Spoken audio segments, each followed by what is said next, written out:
It's 10 o'clock. If we could have members begin to take their seats, please.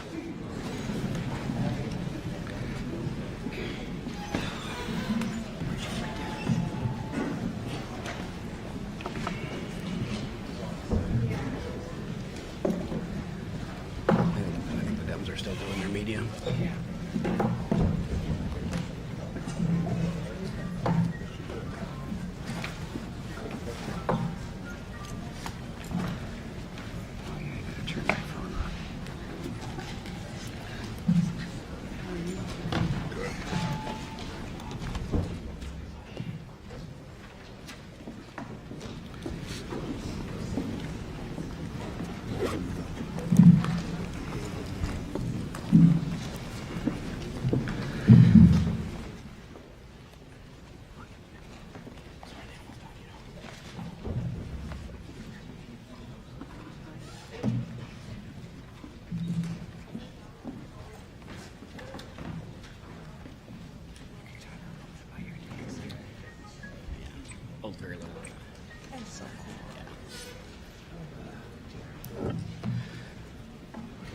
Well, good morning.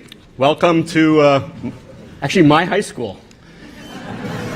Thankfully, I don't think there's any teachers left that actually were here in 19 whatever it was when I graduated. That's probably a good thing with the 82. You figured that out already? You saw my report card? Okay. And it was really good. Awesome. Yeah.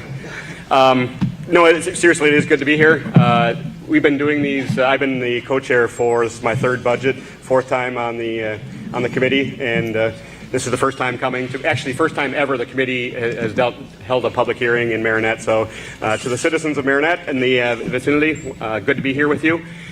We will have a long day. Our job today is to listen to you. You're not going to hear speeches from us. It's about listening to the public. Before we go into testimony, there's some invited speakers, local officials that will be leading us off. But we're also going to have a very slight conversation. Yesterday we had a unique opportunity. I invited my colleagues to be able to tour Marinette Marine to see the impact that business has on not only the Marinette area, but the state and the region as a whole. So we'll have a slight opportunity for questions and or comments about that before we begin. But other than that, after that we'll go right into to testimony. This is a public hearing. This is actually a legislative committee hearing, so the rules of the legislature do apply. We will call roll, and we ask that you follow the rules. We're in a high school here, so this shouldn't be uncommon that you have to follow certain rules, and one of those being that when a person speaks, we don't clap, we don't boo, we don't make any, there's no signs of approval or dissent when people speak. That way we can roll to the next person quicker. We have 2 microphones set up, and we will call a queue of 5 people at each microphone. So when you hear your name called, come on up. You'll have 2 minutes if you're an individual. You have 5 minutes if you're a group of 3 or more.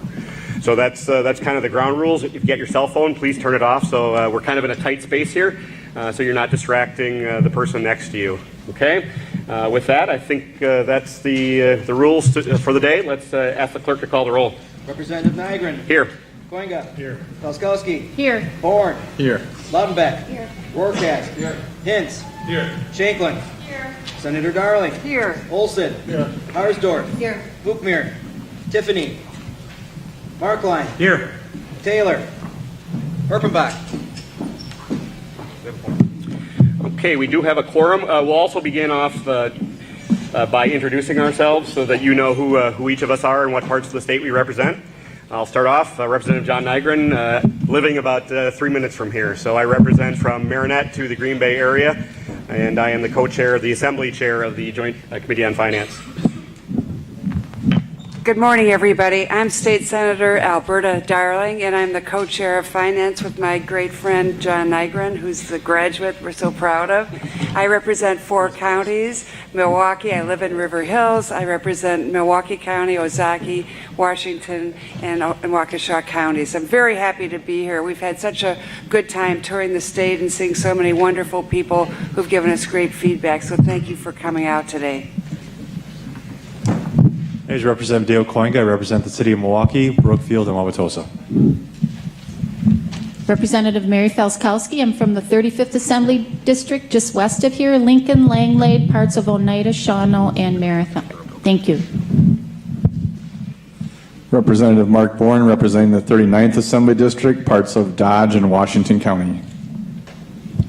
Good morning. I'm Amy Loudenbeck. I represent the 31st Assembly District, which is Eastern Rock and Western Walworth County, right down on the Illinois state line. It's great to be here. Thanks. Good morning. State Representative Mike Rorcast from the 55th District, which is primarily Neenah, Clayton, the village of Fox Crossing, and thank you for being here today, and we look forward to your testimony. Hi, I'm State Representative Gordon Hintz. I represent the 54th Assembly District, which is the city of Oshkosh. I'm happy to be here today. I'm also joined by my staffer, Carly Michaels, who's a 2010 graduate of Marinette High School. Hi, everybody. I'm State Representative Katrina Shinklin. I represent the Portage County, Stevens Point area in the Assembly, and I'm happy to be here today. Thanks for coming. Good morning. I'm Senator Luther Olson. I represent the 14th Senate District, which goes from northern Waupaca County to northern Dane County and from Ripon over to Wisconsin Dells, and it's great to be here. Hi, I'm Sheila Harsdorf. I represent the 10th Senate District, which is on the other side, right next to the state of Minnesota, and it goes from River Falls up to Grantsburg and Webster and Siren and over to Menominee. So it's great to be here. Look forward to hearing from you. Good morning. My name is Tom Tiffany. I represent the 12th Senate District, which is right on the outskirts of Marinette here, the town of Porterfield, all the way over to Merrill, then up to the Upper Peninsula of Michigan. Great to be here. Look forward to the testimony today. Good morning. I'm State Senator Howard Markline. I represent the 17th Senate District, which is in southwest Wisconsin, which is kind of the opposite corner of where we're at today. My district borders the states of Illinois and Iowa. Glad to be here today. Thank you. Good morning. I'm John Erpenbach, State Senator from Middleton, represent Western Dane County, Columbia County, Sauk County, a little bit of Iowa, and a little bit of Greene County. Like Howard and the rest of the crew, we're really happy to be here today. Looking forward to hear what you have to say. Hang on. Okay, this guy's taking a picture. Thanks for coming out today. Did he get your good side? Yeah, I think so. Good morning, everybody. Senator Rob Coles representing the 2nd Senate District. That's parts of Brown, Shawano, Outagamie, and a sliver of Waupaca. Thank you. Good morning, everyone. I am Paul Tittle. I am a representative from the 25th Assembly District, which covers Manitowoc and Calumet counties. Thanks for all of you coming out today. Good morning. I am Senator Leah Buchmeier from the 5th Senate District, which is Waukesha County and Milwaukee County. Thanks for being here. Good morning, everyone. I'm State Senator Lena Taylor. I represent the 4th Senate District, which is also in Milwaukee County. I represent the northwestern portion of Milwaukee, a place called Shorewood, about a quarter of or half of a place called Glendale, and an itty-bitty sliver of a place called Wauwatosa that I share actually with Senator Buchmeier. So we're so glad to see you here. I look forward to hearing what you said. Let's get going. I'm Representative Joel Kitchens. I represent Door and Kewaunee counties as well as parts of Brown and Marinette.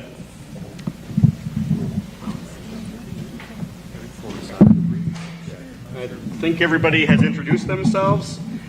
Before we go to public comment, I open it up if anybody has any comments about our opportunity yesterday to see Marinette Marine, the ships that are currently under construction. Pretty cool. We had three of them in the water. We were able to get on board. I believe it was the Sioux City, I believe. So unique opportunity. Of course, being from here, I've toured the shipyard many times, but unique opportunity to kind of show off what we're doing here for my colleagues. Any questions and or comments from the committee? John? I had the opportunity to board the USS Nigrin, which was actually a really small boat with a couple of holes in it. But no, I was absolutely blown away by what I saw yesterday and what can be done there from one end of the plant to the other. The pride the workers took in their craft and what they're doing and putting the ships together. And Howard had mentioned that he felt really proud walking through. And I felt the same way. I'm absolutely amazed at what I saw and very proud to have it in Wisconsin. Nygren? Yes. Although I did not go on the tour yesterday, this is Senator Taylor, I've been there before, and my favorite ship, of course, was U.S. Milwaukee.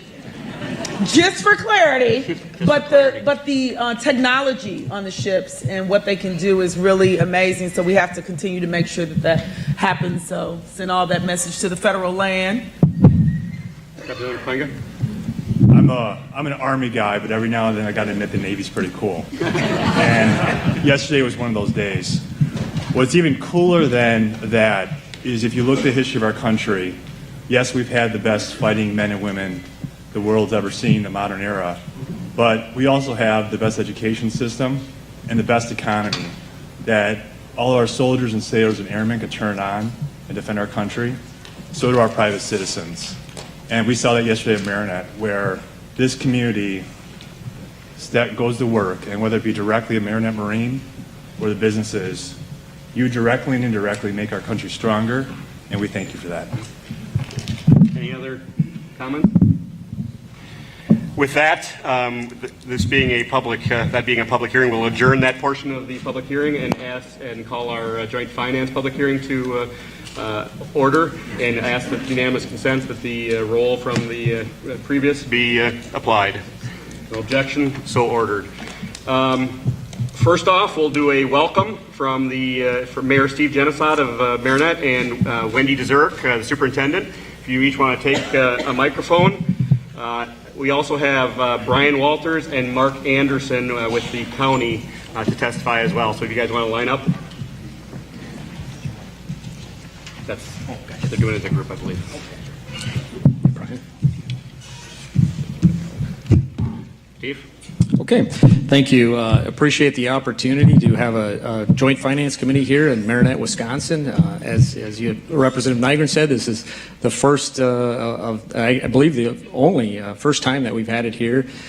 So for citizens locally and those that, except for some of us that have traveled to the Capitol, maybe to visit, for instance, my daughter in college in Madison, we don't get to Madison a lot. And so this is a great opportunity for us as a community, for the northern part of the state to actually get our voices heard and have a direct impact on a large budget and hopefully get some of the dollars brought back to our community.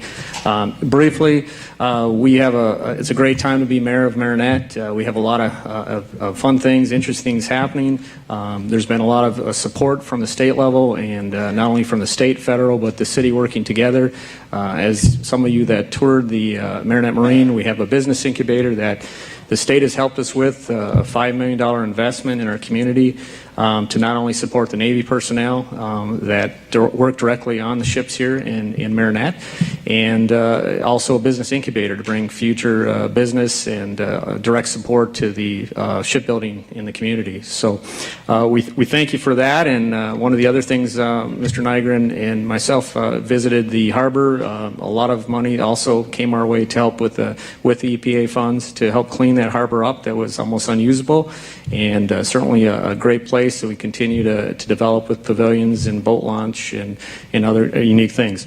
As mentioned, as a community, we're very proud, and we are going to have the USS Marinette being built here, so that's another great thing for us for the community.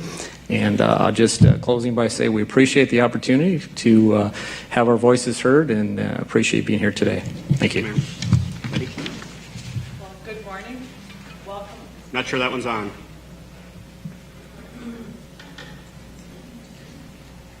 Am I on? There I am. Well, welcome to the Marinette School District, and as Representative Nygren said, he is a 1982 grad. And there aren't many teachers left, but I did place old yearbooks in your break room, so feel free to get a look at Representative Nygren. And this is actually his second time on this stage this school year. He joined me last August to welcome our over 200 staff back, and in turn, our staff applauded the alumni who have done some great things as graduates of the Marinette School District. So we are honored to be selected as a host site for the public hearing that affords so many Wisconsin citizens the opportunity to share their voice. We're also excited to be a host site because over to to my left and your right, our AP government students are actually witnessing democracy in action today. So thank you for that opportunity. Thank you for allowing me the opportunity to speak on behalf of the staff at the Marinette School District. Marinette, along with all other districts in the region, are continually working to provide a relevant, engaging learning experience that ensures all of our students are ready to make their post-secondary choice. Currently, our students are graduating with the necessary training to move directly into the workforce, as well as several of our students earning college credits that will allow them to enter post-secondary schooling with the equivalent of an associate's degree. Providing such opportunities is possible because of our Education for Economic Development work that ensures through community partnerships, our students are ready for that next economy. After listening to the needs of our community, we've realigned our current staffing to allow us to double our technical education staff so that we can expand offerings that align with student interest as well as community need.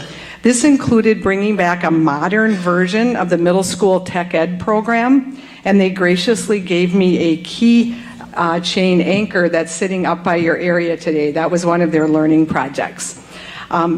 To provide such opportunities requires our tech ed teachers, along with all of our educators, to remain relevant to continuous training. Training and retaining staff to deliver curriculum that aligns with today's learners' needs, as well as covering the district's portion of the transcripted credits, comes with a cost. Because of this shift that is vital, we are requesting your support for the governor's proposal to increase each district's per pupil categorical aid. These dollars will be strategically used to maintain and increase course offerings aligned with students' academic and career plans, increase career and college-ready options through university and our business partnerships, attract and retain quality employees by offering the necessary training to implement relevant, modern, engaging learning experiences. And I do want to mention retention is vital. Recently, CISA 8 had to cancel our job fair because we had less than 10 teachers apply to attend that job fair. And then finally, I'm asking you to consider not imposing the Act 10 compliance certification. Post-Act 10, Marinette has taken advantage of the tools afforded to us to operate more efficiently. By not imposing the compliance certification, it will allow us the continued flexibility to do what works best in our district. I appreciate the opportunity to share Marinette's story and the time you are devoting to listen to all citizen voices. Thank you for your service. Thank you, Wendy. Mark? Good morning, ladies and gentlemen. My name is Mark Anderson, and I currently serve as the chairperson of the Marinette County Board. I would like to welcome you to Marinette County, what we call Waterfalls, capital of Wisconsin. I encourage you to come back and visit our beautiful county and take a tour of our wonderful waterfalls, or experience and enjoy some of our adventurous ATV or snowmobile trails. We also offer some of the best fishing and natural water sports activities in the state of Wisconsin, along with many camping and resort areas to stay while you are here. A little bit on the budget. Marinette County, along with many other county and municipal governments across the state, feel the effects of revenue limits put on us by the state every year.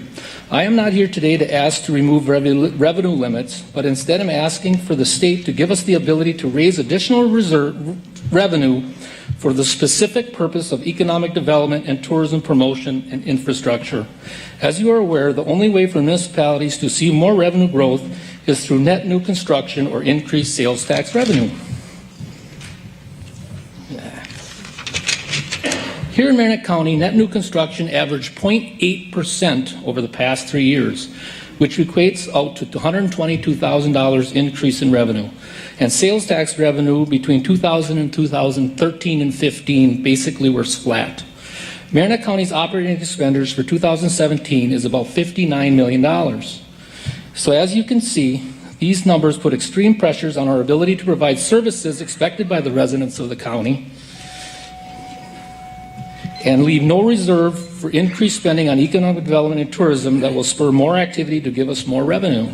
Marinette County has requested through resolution number 467-16, which I have copies here, that the state allow us to increase the county sales tax by 0.01% for the specific purpose of economic development and tourism. I have a copy of this resolution for all of you. Economic development is what drives our ability to provide services to our constituents, and that's driven locally, and I am hopeful that you will see that allowing counties to raise additional revenue for the specific purpose of economic development and tourism to be beneficial to the state of Wisconsin. Thanks, Mark.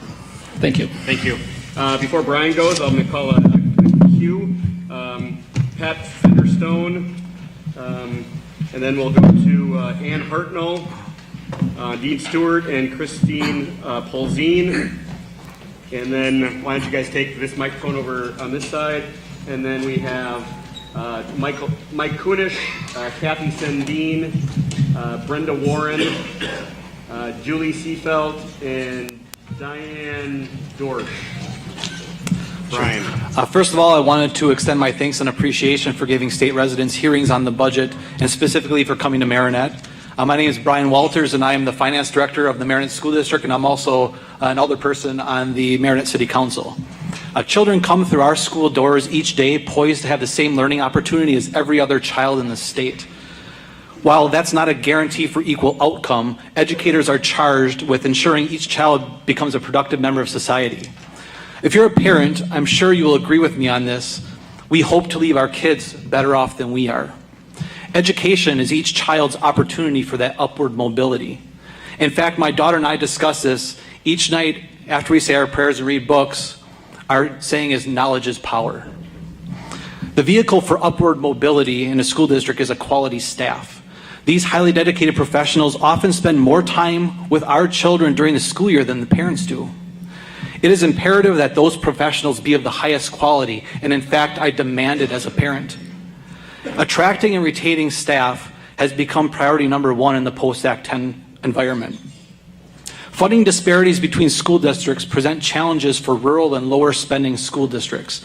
There are public school districts in our state who receive $13,000 or more per pupil in revenue limit dollars, and many, like Marinette, who receive the minimum of $9,200.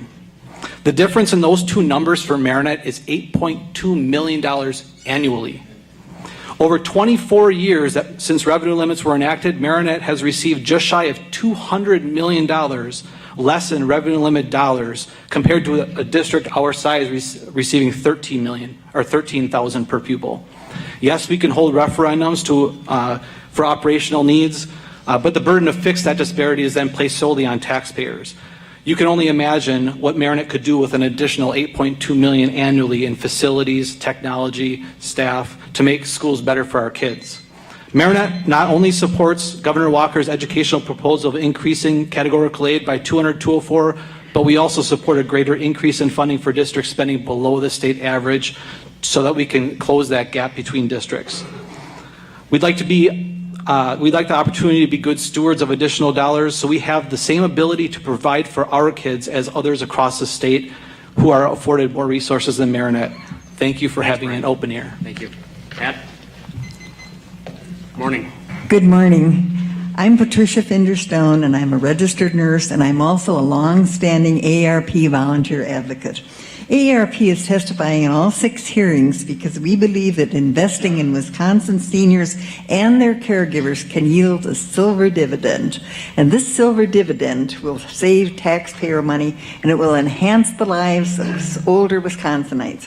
To reap the benefits of this silver dividend, we encourage you to build on the strength of the existing programs, to use the tax system to support aging in place, to maximize both legislative and stakeholder input in any healthcare redesign, to provide support for family caregivers, and to help modern technology to reduce isolation, and to provide greater access for a healthy life.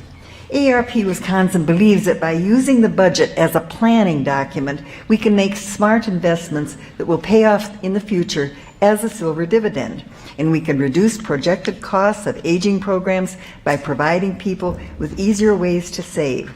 and by supporting them and their caregivers so fewer will be dependent on government programs in the future.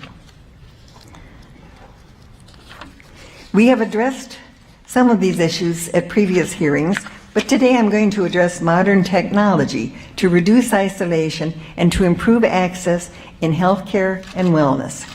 AARP supports the provisions in the governor's budget to expand broadband grants. We believe that if it is affordable and if seniors are prepared to use the equipment and services, that broadband could increase their health and wellness. And it could help deal with issues of senior isolation. Telemedicine and telehealth programs could reach those limited in their ability to travel to medical appointments, and it could provide for regular contact with healthcare systems. Families could use the internet connections to do checkups to isolated persons while they're attempting to do long-distance caregiving. However, significant barriers to widespread adoption of broadband exists. Those are the need for digital literacy programs, the affordability of broadband internet access, and an understanding of the relevancy of the broadband to facilitate aging in place. AARP proposes that language be expanded to include explicit references to funding digital literacy training for older citizens, and that funds be authorized for such a purpose. In addition, there need to be requirements that a basic affordable package for available low-income seniors, which includes affordable equipment. And we know that there's no value to a type of communication that you cannot use or cannot afford. Now, this example, making an investment in seniors with training, affordable equipment and services, can pay a silver dividend. They can remain in their homes safely with access to health care and wellness programs. They can avoid needing costly institutional settings that are typically funded by taxpayer dollars. This upfront investment will pay a silver dividend in cost savings in the future. We support the expansion of a broadband grant program, but we need to ensure that it's affordable and usable by our senior population. Thank you very much. Good morning, and thank you for coming to Marinette County. It's good to see all of you here. I'm Ann Hartnell. I'm Ann Hartnell from Marinette County Association for Business and Industry. We do economic development in Marinette County. I appeared before your committee 4 years ago requesting passage of our application for funding for the Maritime Center of Excellence, which was very close to where you were yesterday, and we are under construction. This will be an incubator for Marinette County that will help create jobs. It's pure economic development, helping businesses start up and expand and increase new jobs. The incubator itself has a 1.3 to 1.4 multiplier in every job that's made in the community, and it will also afford educational opportunities for business and industry, not just in our community, not just in the county, but also in our region. And MCABI, with the resources that we have there, will be able to reinvest them back into economic development in the county. We also have been partnering with NWTC and our communities, our regional people, and state level people to advance Marinette County's economic development throughout the county. We're seeing results of that. Our villages and towns are either have done or are working on economic development projects to reinvest in their communities. We have new businesses that are in the process of coming into the county, bringing new jobs. One for sure, but if both of them come in, we're looking at about 75 new jobs over the next 2 years. So this is some of the things that we're working very hard to do in our county. And I want to thank you again for your funding that you've provided for us to make this. It also, part of the building, I almost forgot to say, is going to be leased by Marinette Marine for LCF staff and crews as they do their training. Thank you, Ann. Good morning, Ann. Good morning, everyone. As many of you know, I'm Kathy Sandine. I'm the Chancellor of the University of Wisconsin Colleges and University of Wisconsin Extension, and I'm really happy to be here today. We have a campus here in Marinette, and of course we have UW Extension, Cooperative Extension offices in all the counties in the region, and statewide, in fact. We serve 250,000 Wisconsinites a day, whether it be in one of our classrooms, at a 4-H event, in a farm field, in an entrepreneur's office, or on the airwaves. And in essence, I'm a constituent of all of you. I'm very happy about that. In terms of the budget, we are very appreciative of a number of the governor's budget proposals, particularly investment of $700,000 in financial aid for the UW Flexible Option Program. We also appreciate support in the capital budget for a transmitter for Wisconsin Public Television. The current transmitter is 17 years old, as well as much needed renovations to UW Extension's Lowell Hall in Madison. We also appreciate, along with our county partners, the investment in the Alt Agency Fund. They provide buildings, as much as $400 million worth of buildings on our campuses, and the Alt Agency Fund allows us to fund our part of the deal. That's equipment and furnishings. We're appreciative of the investment in faculty and staff compensation increase. Our faculty and staff are paid well below their peers, in some cases 15 to 25% less, and we're losing people because of that and finding it difficult to recruit people. It's critical, however, that this plan 2+2% be fully funded so that it does not create a structural deficit in the next biennium, 1920. We also advocate that UW system employees remain in the state compensation reserve. You know we care deeply about affordability. We have the lowest per student cost in the system. We have the most low-income students. Well, I guess my time is up.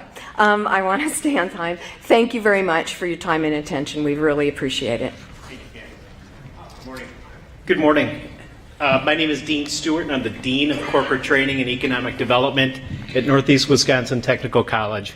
So that does make me Dean. I was asked by Ann to talk a little bit about some of the programs that we're providing from the technical college system and talk specifically about some of the work we're doing in corporate training and economic development. My team provides training, consulting, and technical assistance to businesses and organizations throughout our district and the region. In the past fiscal year, we provided services to almost 1,000 businesses and had over 21,000 individuals enrolled in our programs. There are really good things happening here in Marinette. The first example is the North Coast Marine and Advanced Manufacturing Training Center.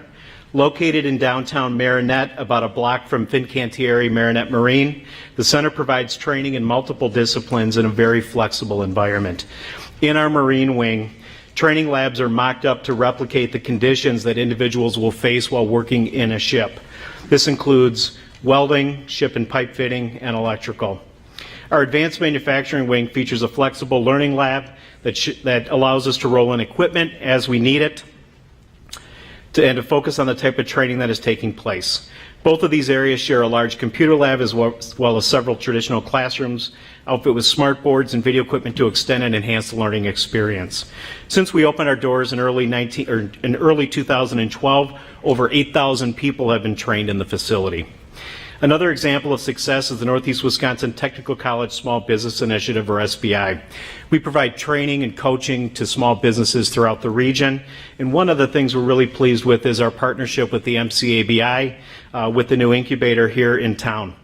Our program is really put together to provide coaching and training, whatever a business might need in terms of whether you're starting up a business or whether you're an established business just needing additional assistance to be the best version of yourself. Thank you for all your support, and thank you for today.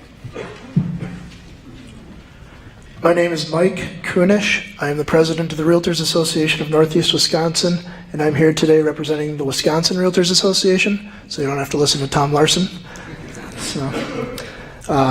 We're here testifying in support of the state budget provisions to lower property taxes and to eliminate the rental weatherization program. We're also opposed to the proposed changes to the historic rehabilitation tax credits, putting that cap back on. I think you removed that last session, so we'd appreciate that again. So the WRA supports a property tax relief contained in the 2017 to 2019 state budget bill. Last session, lawmakers and Governor Walker made property tax reduction one of their top priorities. The 2017 to 2019 state budget maintains this commitment to lower property taxes in this biennium. The proposed state budget eliminates the state portion of the property tax levy, the forestry tax, by providing $180 million over the biennium from general purpose revenues to fund the forestry programs, equal to the amount that the state levied property tax would have raised, saving the medium value homeowner $27 a year, which doesn't sound like a lot, but when we're the fourth highest property tax state, a couple $100 can knock you down 8 or 9 spots, and I think that's important for the vitality of the state going forward. In addition, the budget lowers property taxes by increasing the school levy tax credit by $87 million and increases school aids by nearly $73 million. These funding increases for schools, while maintaining the controls on property tax levies, will ensure continued property tax relief for homeowners and property owners in 2017 through 2019. Wisconsin property owners pay among the highest property taxes in the country. The property tax is Wisconsin's largest tax, with homeowners and businesses paying approximately $9.6 billion in property taxes, compared to $7.5 billion in income taxes and $4.8 billion in sales tax. Okay. So, like I said, we're the fourth highest in the nation. Income tax is the 9th highest in the nation, and the sales tax is 37th. And in wrapping up, I'd just like to reiterate that we're in support of the property tax change. We're also in support of eliminating the rental weatherization program, which is out of date, rarely enforced, and creates tons of hurdles. Thank you for your time. Thank you, Mike. Good morning. Good morning, and thank you for being here. My name is Christine Paulzine, and I work for Northeast Wisconsin Technical College, and I am the local Marinette campus manager. You heard from Dean all the great things that he's doing with local businesses, and I wanted to speak a little bit of some of the other great opportunities happening here in the Marinette area.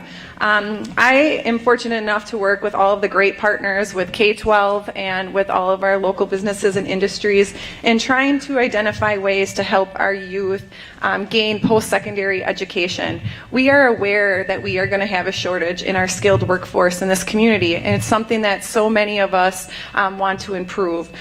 Because of those collaborative conversations, we are able to get our students in early education opportunities.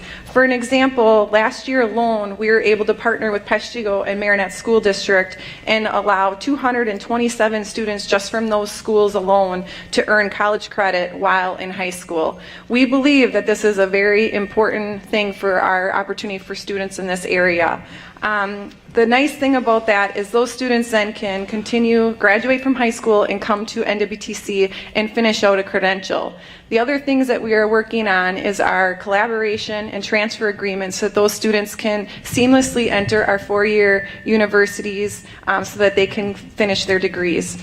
We believe that this is a very important step so that our students can become those skilled workforce for our area and that our economies can grow. The other thing I just want to make you aware of is we're very excited about the continued progress we're making on our NWTC expansion here in Marinette.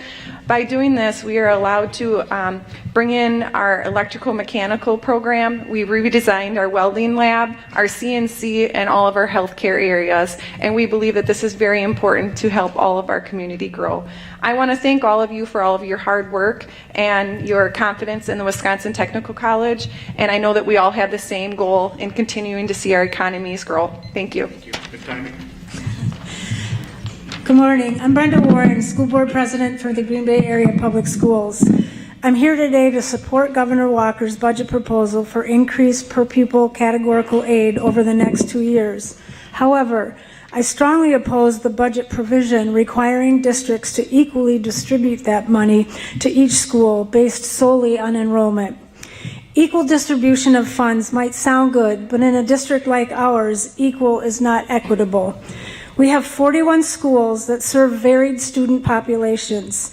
Our schools' free and reduced lunch rates range from 22% to 96%, and our English language learners make up anywhere from 4% to 66% of their school's population. As you can imagine, based on the wide variability of student needs in our schools, not every school requires identical supports and services in order to create educational equity. I ask that you give school boards and district administrators the autonomy to decide where resources are most needed so that we can truly provide that educational equity for each student. In addition, I strongly encourage the legislature to continue the energy efficiency exemption. For school districts like ours, whose buildings are an average of 61 years old, this exemption has allowed us to ensure our school environments are conducive to learning.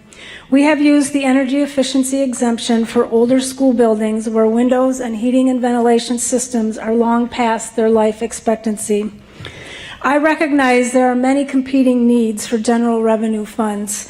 However, our state's economic well-being depends on the strength of our public schools.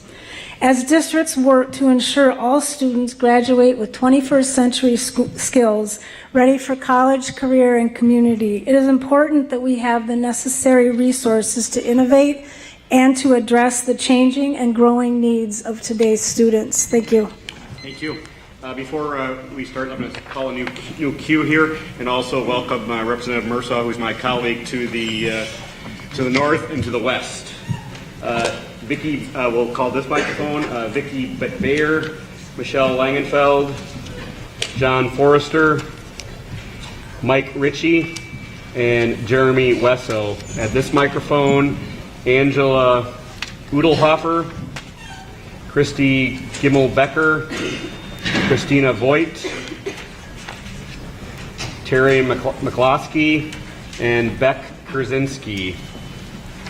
Good morning, everybody. My name is Julie Seefeld, and I am the Director of the English Learner Programs for the Green Bay Area Public Schools.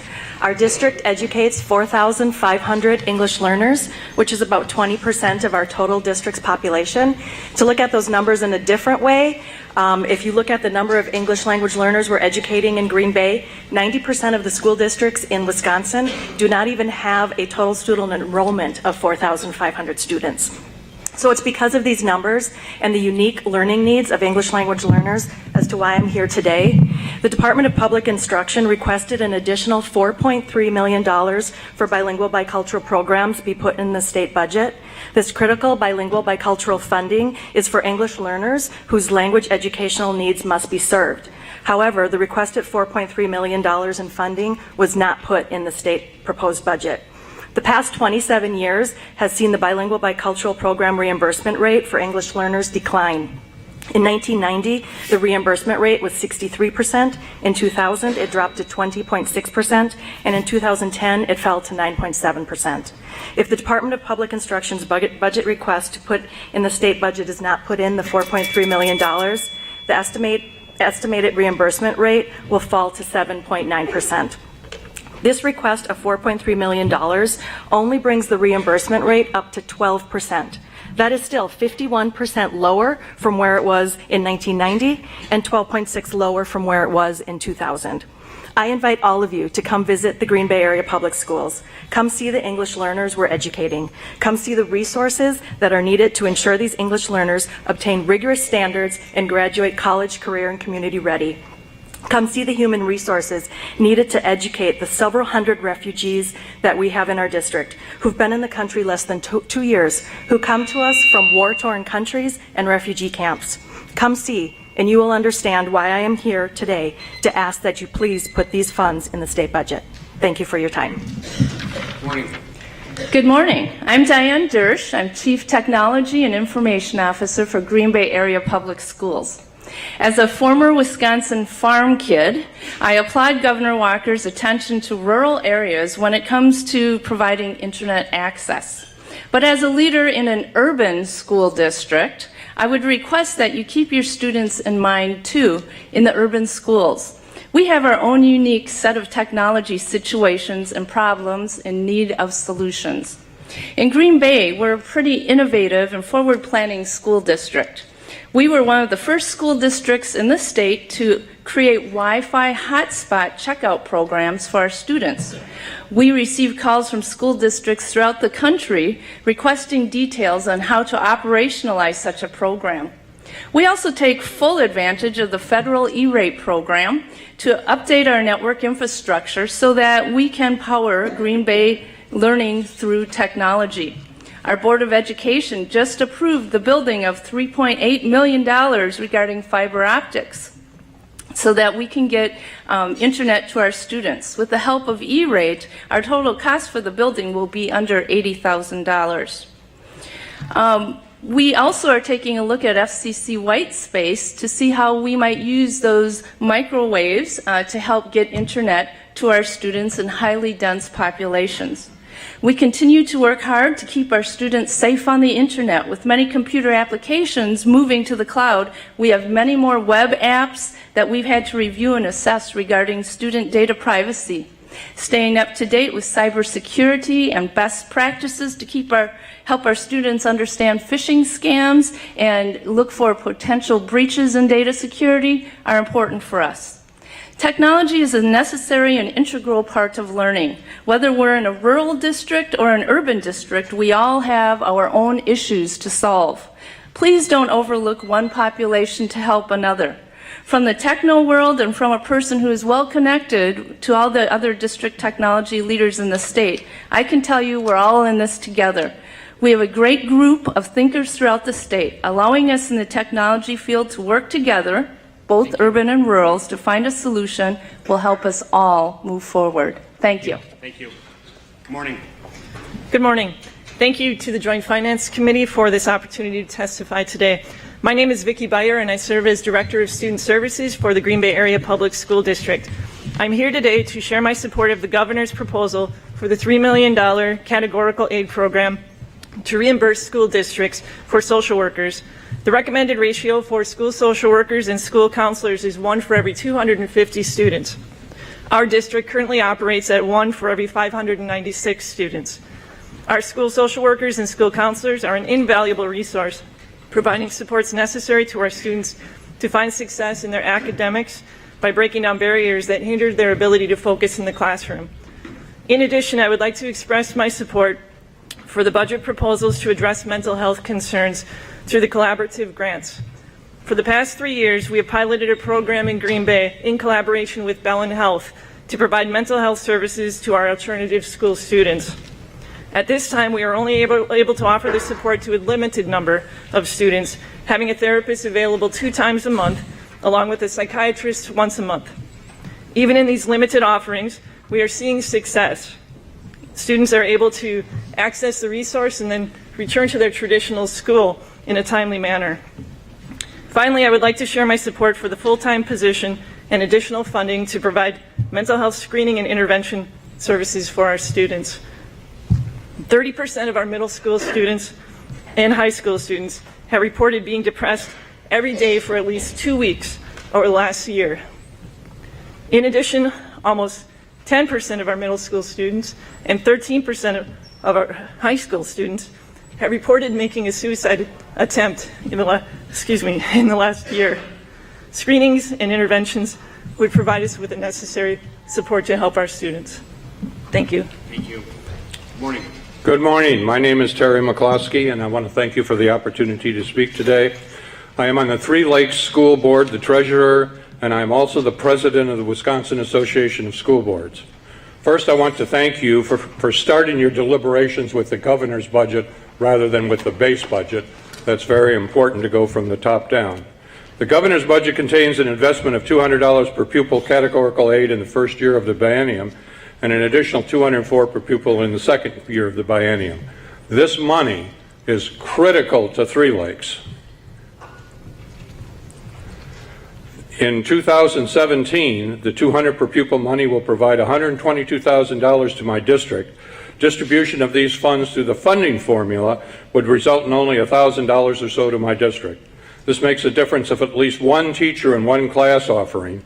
Clearly, we need the per pupil increase, and we support that strongly. Speaking as the president of the Wisconsin Association of School Boards, I will state that while we do not support all of the governor's education advancements, we strongly support the categorical aid one, which I've just spoken.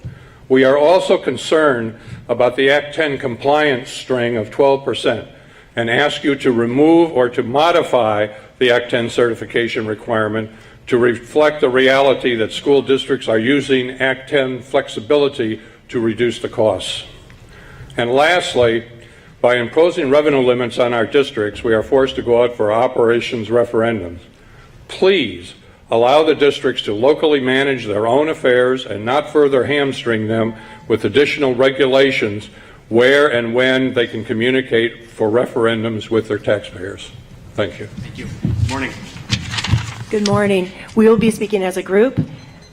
First, I would like to thank the Joint Finance Committee members for the opportunity to testify regarding the 2017 to 19 state budget.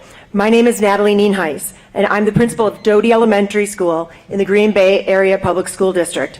The School Mental Health Initiative would help support school districts to train staff in mental health first aid and trauma-informed care. As educators, we have to be able to respond to the needs of students in trauma. These adverse childhood experiences have both long-term health and academic ramifications. In some classrooms, 13 of 30 students have stress related from 3 or more traumatic experiences, many of which are ongoing.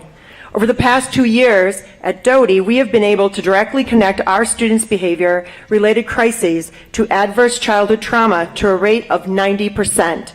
As a staff, childhood trauma has a significant impact on what interventions we can use as a teaching of coping skills and self-regulation, the necessity to identify triggers, and to address immediate safety concerns.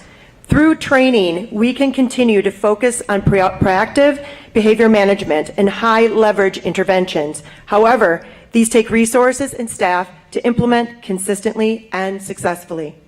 In addition, I support the per-pupil increase in aid in the governor's proposed budget, which would help our schools meet the varied needs of our students. In the last 15 years, Green Bay has undergone a profound demographic change. My school, Doty, is a prime example, having been your typical middle-class, homogeneous neighborhood school. Today, our current student body is comprised of 78% of our students free and reduced lunch. 58% of our students are Hispanic speaking Spanish as a first language. With this shift, the school needs to add and support programming such as bilingual programs, English as a second language, translators, paraprofessionals, and also increase staff training to work with students in poverty and from diverse neighborhoods and backgrounds. Furthermore, as education has shifted from the less traditional sit and get model to an emphasis on individualized instruction and learning, best practices suggest a threshold of 20 students when working with either at-risk students or younger students. With current budget constraints, this is often just not possible. Again, all of these things take resources and staff to implement consistently and successfully. Thank you very much for your time. I'm Michelle Langenfeld, Superintendent in the Green Bay Area Public Schools, where I have the honor of serving more than 21,000 students in the district who have very diverse strengths and needs. Thank you. I appreciate the time this morning affording us the opportunity to share our story. A recent study out of Stanford noted that the economic growth and development of a state is highly dependent on a highly skilled workforce, and the highly skilled workforce is dependent upon great schools.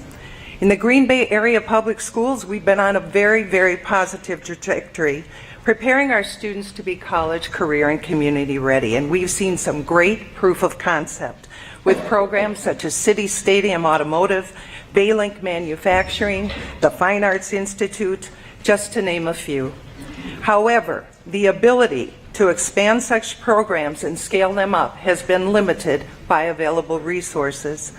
And while the district did successfully pass an operational referendum, which has afforded us the ability to increase the revenue limit to the state average, it does not address the entire $18 million deficit we're looking at for the 17-18 school year.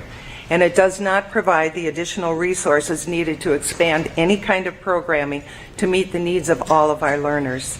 So today, I'm here asking you to support Governor Walker's budget proposal to increase per pupil categorical aid. In addition, I'm also asking that the increased funding be distributed to the district, thus enabling us to allocate the additional resources where they are needed most, to areas where we have proven results, as well as to enable us as a district to leverage district-wide purchases for all of our schools, such as technology, at a significant cost savings. Your approval of the governor's budget will help us maintain transformational programming such as our academy, a program we recently put into place to address our highly mobile high school students who come to us significantly credit deficit and who all need alternative educational programming. Due to the low student-teacher ratio, the program is costly. However, the results have been phenomenal. In its first year alone, we had a 94% graduation rate.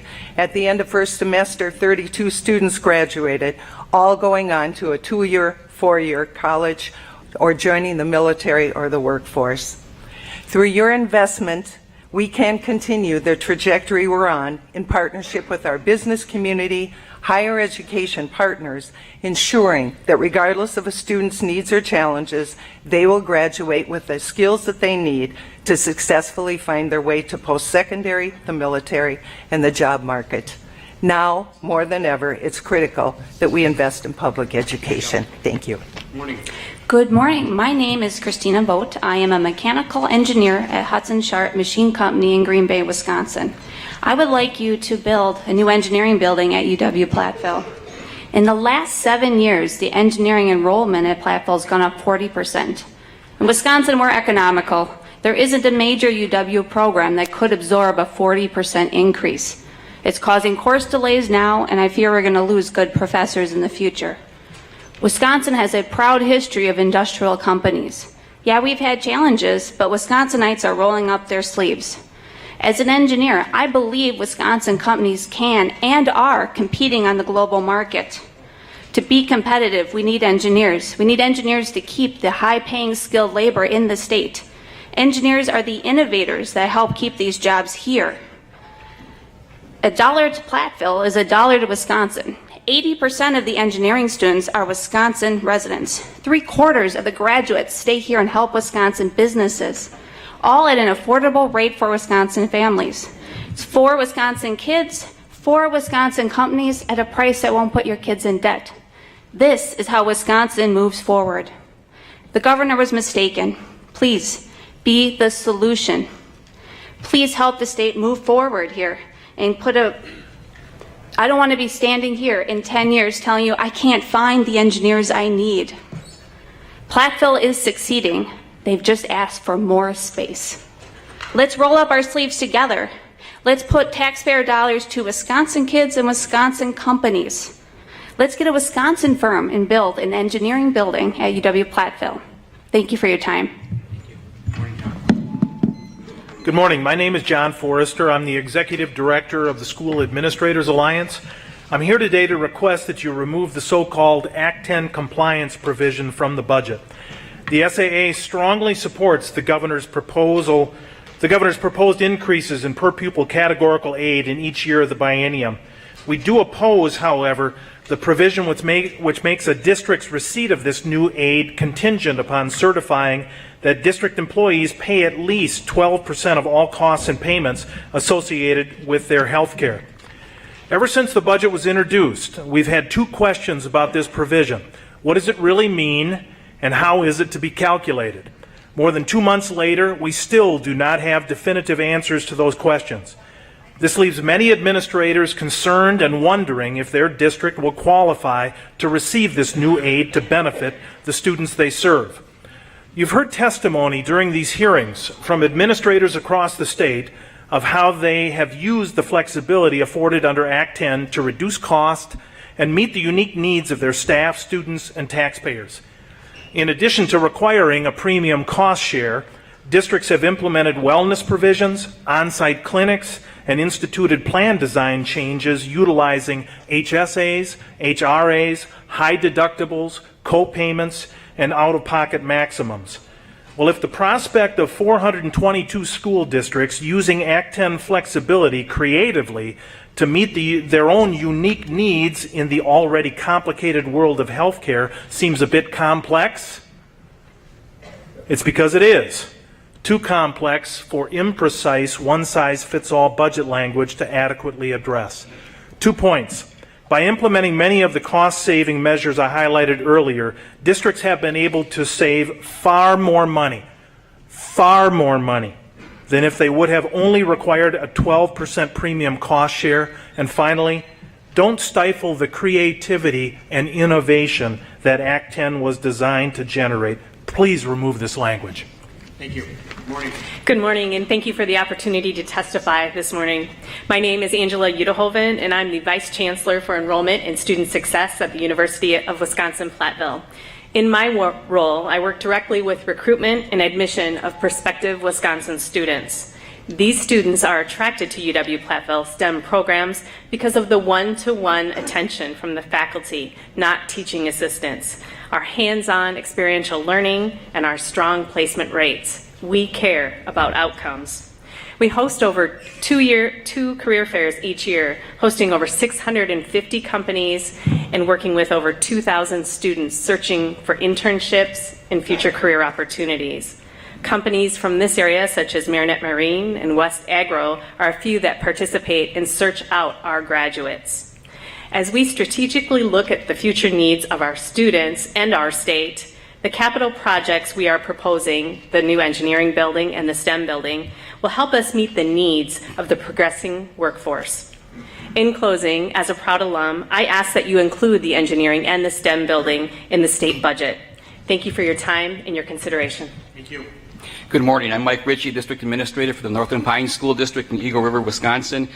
This is my 19th year as a school superintendent. I'm a firm believer that there's always room for improvement, and we need to continually raise the bar for student and staff expectations and success.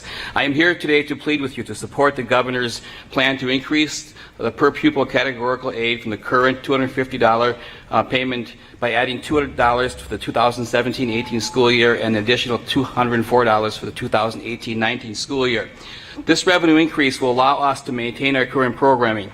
As one example, in our district, we not only offer traditional educational opportunities with at-risk programming, we also offer a project-based and Montessori charter school for our students. We encourage our students to participate in youth options and course options, dual credits, and online learning. We know these opportunities cost us more money, and as a school district, however, it is my obligation as an educational leader to provide our students with the best educational programming available. Our taxpayers have been incredibly supportive by passing operational referendums in our district in 1998, 2006, 2009, 2013, 2016, and again will go in 2019. I'm asking you to please also, we are strongly opposed to the Act 10 implication of this revenue, the 12%. The definition is what John already alluded to earlier. My concern is, as a district, we have a very creative insurance plan. Our deductible for our employees is $13,000, $13,100 to be exact. We have a high-end HRA. We also offer an HSA plus out-of-pocket. Our staff do pay the 12%, but when you add the district portion in there of the HRA and HSA, it may not qualify. We have saved our taxpayers in 7 years $4 million with our health insurance because of how we implemented this very complex health insurance plan. We were also one of the first districts to implement our employee handbook and our staff handbook, and also our pay for performance pay scale. So please make sure that we look at this language. Thank you, and again, I applaud your efforts for sitting through 6 testimonies. Thank you. Thank you. Good morning. Good morning. My name is Christy Gimmel-Becker, and I'm the Director of the Collaborative Engineering Program at UW-Platteville. Prior to this position, I served as the Employer Relations Liaison for UW-Platteville's Academic and Career Advising Center. In this role, I worked with employers who are eager to hire UW-Platteville engineering graduates. When we opened career fair registration for employers, EMS Day, Engineering, Math, and Science Day, was filled within 3 hours by employers. When visiting with employers who came to Platteville to interview our on-campus students, time and time again, I heard, I come to Platteville because I love to hire engineers. UW-Platteville engineers come to our company with a phenomenal education and hands-on experience. To better serve the state of Wisconsin and Wisconsin employers, UW-Platteville needs to replace Ottensman Hall, which was built in 1966, with a new engineering building with more modern classrooms and more modern lab space. The need is so great that the UW System Board of Regents listed the new engineering building at UW-Platteville as the only new construction project being proposed in the next biennium. It's important to note that UW-Platteville graduates the second largest number of Bachelor of Science Engineering graduates in the state. Another important fact is that UW-Platteville, as you heard in previous testimony, is busting at the seams because of the increasing enrollment. The new engineering building would accommodate 800 additional students in engineering programs, getting more graduates into the workforce more quickly. We know that UW-Platteville educates Wisconsin's workforce because approximately 80% of incoming engineering students in fall 2016 were from Wisconsin. We also know that UW-Platteville graduates stay and work in Wisconsin. Approximately 75% of UW-Platteville engineering graduates over the past 3 years stayed in Wisconsin, and more than 9,000 UW-Platteville engineering graduates currently live and work in Wisconsin. In closing, UW-Platteville would greatly appreciate your support in adding the new engineering building, Sesquicentennial Hall, back into the 2017-2019 state budget. Thank you for your time and consideration. Thank you. Good morning. Good morning. My name is Jeremy Wiesel. I'm the Administrative Coordinator for Menominee County. I'm also the Highway Commissioner for Menominee County. I'm also a member of the Menominee Indian Tribe. On behalf of Menominee County and the town of Menominee, I wish to express my sincere appreciation to the committee for allowing me to be heard here today. As most of you know, Menominee County and the town of Menominee share the same Board of Supervisors, which makes it easier to pool services and reduce costs. Despite this advantage, the county remains the poorest county in the entire state. Out of 230,000 acres of land, only 2,907 acres of that land is taxable, or about 1.27%. Consequently, our tax revenues are unable to keep pace with the cost of combating high unemployment, poverty, drug abuse, dire health care indicators, and failing roads and bridges. Levy limits further restrict our options. Over the years, we have combined many positions in the county and town to save on costs. In 2014, for example, we combined the Highway Commissioner and the Administrative Coordinator positions. There is only so much we can do internally to save, however. So we have to work closely with the Menominee Indian Tribe to share in the delivery of services like Veterans Services, library, family and child protective services, roads, and fire. We also have to work closely with Shawano County, through which we share a circuit court, a district attorney's office, register of probate, jail services, and a health department. We also rely on various state programs, looking for every dollar we can find. Some of those state dollars we are eligible for come from Indian gaming revenue. We want to thank the governor for increased funding in his budget that provides for a high-cost pool for youth placements in the Department of Children and Families. We hope the Finance Committee will retain that increase. We would also like to request an increase in funding for the County Management Assistance Grant Program. Current funding has been frozen at the current level of $563,200 for 9 years. That funding also comes from Indian Gaming. The last increase was $63,320, and an increase in a similar amount would be appreciated. As you can see, our requests are quite modest, and we would appreciate the committee's consideration in this request. As an aside, I just want to say I'm a veteran of the U.S. Army, and I want to thank you all for the great services provided to veterans. Thank you. Jeremy. Before we hear from the next, let me call a new cue. John Learman, Teresa Ford, this microphone over here, Ann Steinberger, Kim Parvier, Aaron Milcheski, and at this microphone, Andrew Buchiger, sorry if I'm massacring your name, Jason Flatt, Deborah Konitzer, Todd Carlson, and Wendell Johnson. Morning. Good morning. My name is Beck Krasinski, and I'm the superintendent for the Pulaski Community School District. Together with Director of Student Services, Lisa Misko, and Director of Personnel and Employee Growth, Tom Krause, we want to thank you for the opportunity to share our thoughts with you this morning. In the Pulaski Community School District, we work hard to know each student as an individual. Our expectation for ourselves and for our staff is to get to know our students' strengths, interests, academic levels, and learning needs so that we can personalize their learning experience. As you can imagine, sometimes we find that just under the surface, there's a child doing all that they can just to get through their school day. Imagine a child who is academically successful and socially has a lot of friends. The child comes to school every day, does his work, and takes and generally does well on tests. Most people would see him as a happy child who's eager to please, who loves art, and cares about his education. Then, suddenly, due to no specific concern, he really starts to struggle and is not talking to his teachers or handing in his work.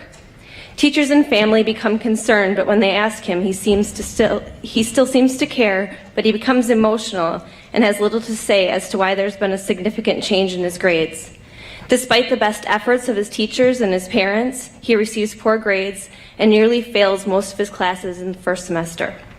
His very concerned parents seek additional help from the school, and through conversations between the school counselor and the student, it is found that this child has anxiety and a genuine fear of being evaluated and getting the answers wrong. The school counselor has suddenly taken on a very different role for this student and is an essential member of the child's team. She meets with him on a regular basis and advocates and communicates his needs to his teachers in a time when he cannot himself. He helps his family to establish a relationship with a community counselor and has a signed release so that they can share in his care. Slowly, the child begins to speak to his teachers about his work, starts handing in his assignments, and is willing to accept both positive and constructive feedback. He's able to begin thinking about his post-secondary and college goals and can visualize success in high school. Between meetings with his community counselor every other week, his school counselor every week, his support from his mother, medication, and his teachers being flexible, and him working really, really hard on his own part, he is beginning to experience success in school again. This is a story of a young man, could be a story from any of our great public schools across the state in Wisconsin. Having adequate resources to assist all students is essential, and the proposed education funding supports this need. Through these stories, we fully support the governor's proposal to increase district per pupil categorical aid from the current $250 per pupil by adding $200 per pupil in the 2017-18 fiscal year and an additional $204 per pupil in the 2018-19 fiscal year. Pulaski Community School District is one of the low spending districts in the state when it comes to revenue limits, with a 2016-17 maximum revenue per member of $9,508.72. The additional aid or increases to the revenue limit for low spending districts is vital in order for us to maintain our current programming. In an individualized approach, all staff play a vital role in supporting the success of our students. Our school counselors, nurses, school psychologists, school resource officer, special education teachers, and other student services team members are essential in ensuring the success of all children and play a very special role in meeting the needs of students who require additional services related to their mental health.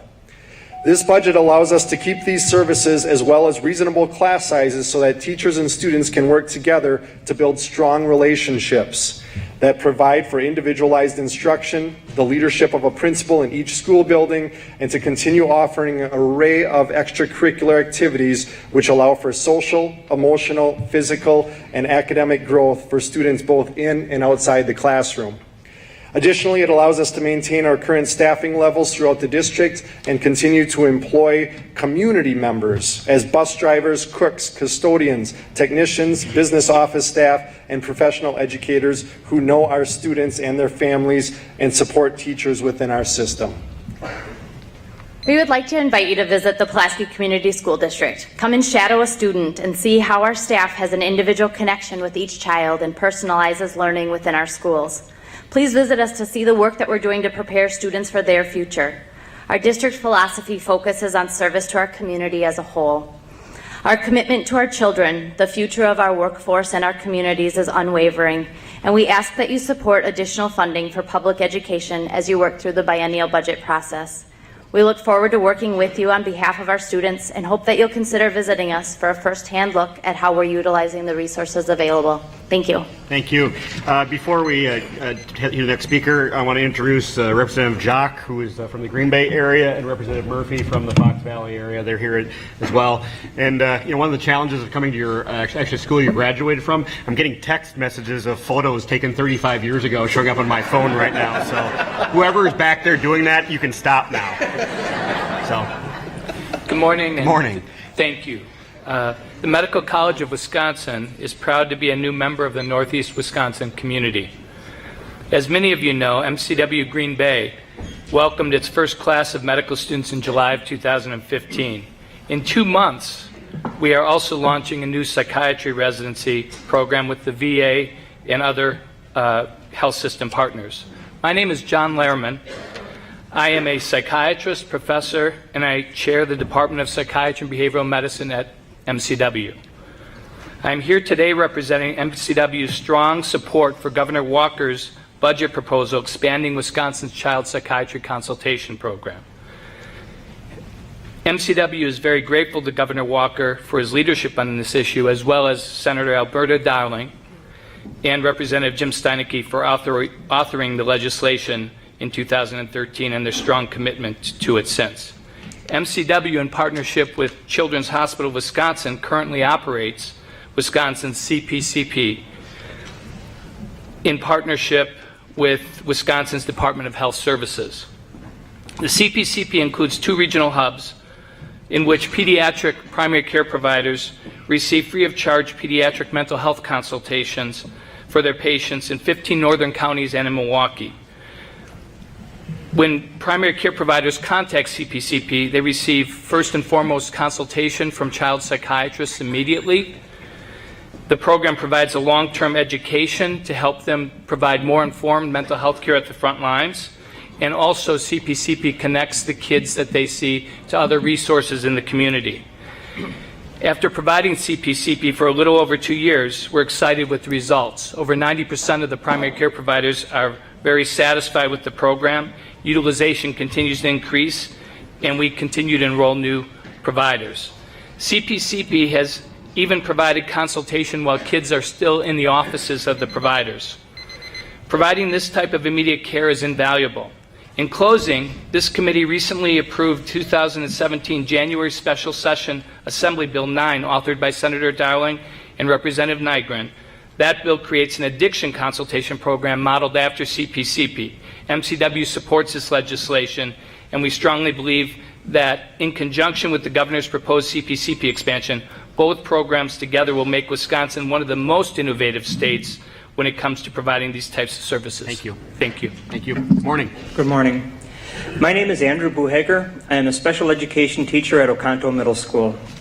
I am here today to speak on behalf of my students and coworkers. I strongly support Governor Walker's proposal to increase the per-pupil aid over the next 2 years. Our school has many students that struggle with poverty. On an average day, Oconto Middle School serves 58 free and reduced breakfasts and 75 lunches. These students and their families face a struggle just to meet basic needs. Our school provides a stable environment where they can learn and feel safe. We will always provide a safe learning environment. It becomes more and more of a challenge if staff and programs are cut and reduced. I asked my 7th and 8th grade students how potential school budget cuts would affect them. We had a good discussion about what is important to them for their education. My students are worried that Chromebooks and technology could be cut.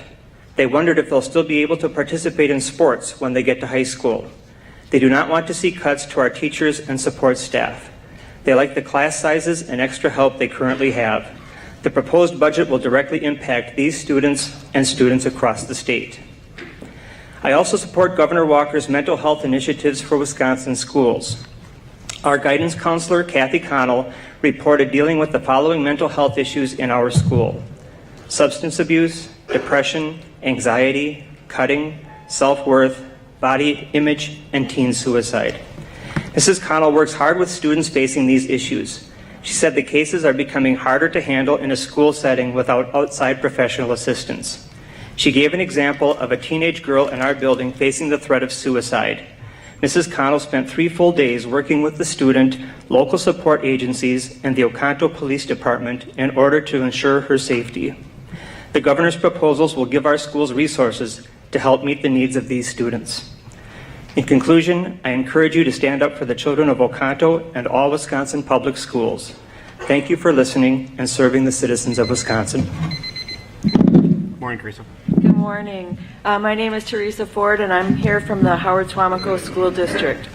Thank you for working with the governor's proposed budget. This budget will actually put dollars into the classroom where we need them. The Howard Suamico Could School you District. step in a little bit closer or pull it down? Oh, I'm sorry. There you go. The Howard Suamico School District is a high-achieving, low-spending district. We're one of the very lowest spending districts in the state, using all the tools that are available to us, such as bidding our health insurance and making changes to the structure and changing our retirement plan, all those things, all those tools we've used. Yet currently we are spending at pre-2010 funding levels in our revenue limit. 2010, our revenue limit was $50.9 million, and we were servicing 5,700 students. 2016-17 budget, our revenue limit was $50.8 million, and we're servicing nearly 6,200 students. So more students with less money. This is a struggle for us. And we are just one example of the low spending districts in Brown County. So what is my purpose for being here today, aside from telling you that story? As you continue the daunting work of budget work and passing the budget, I would urge you to look to the future bienniums that you will be working on, and I hope that you will lead the charge, lead the way in making significant changes to the funding formula for public education.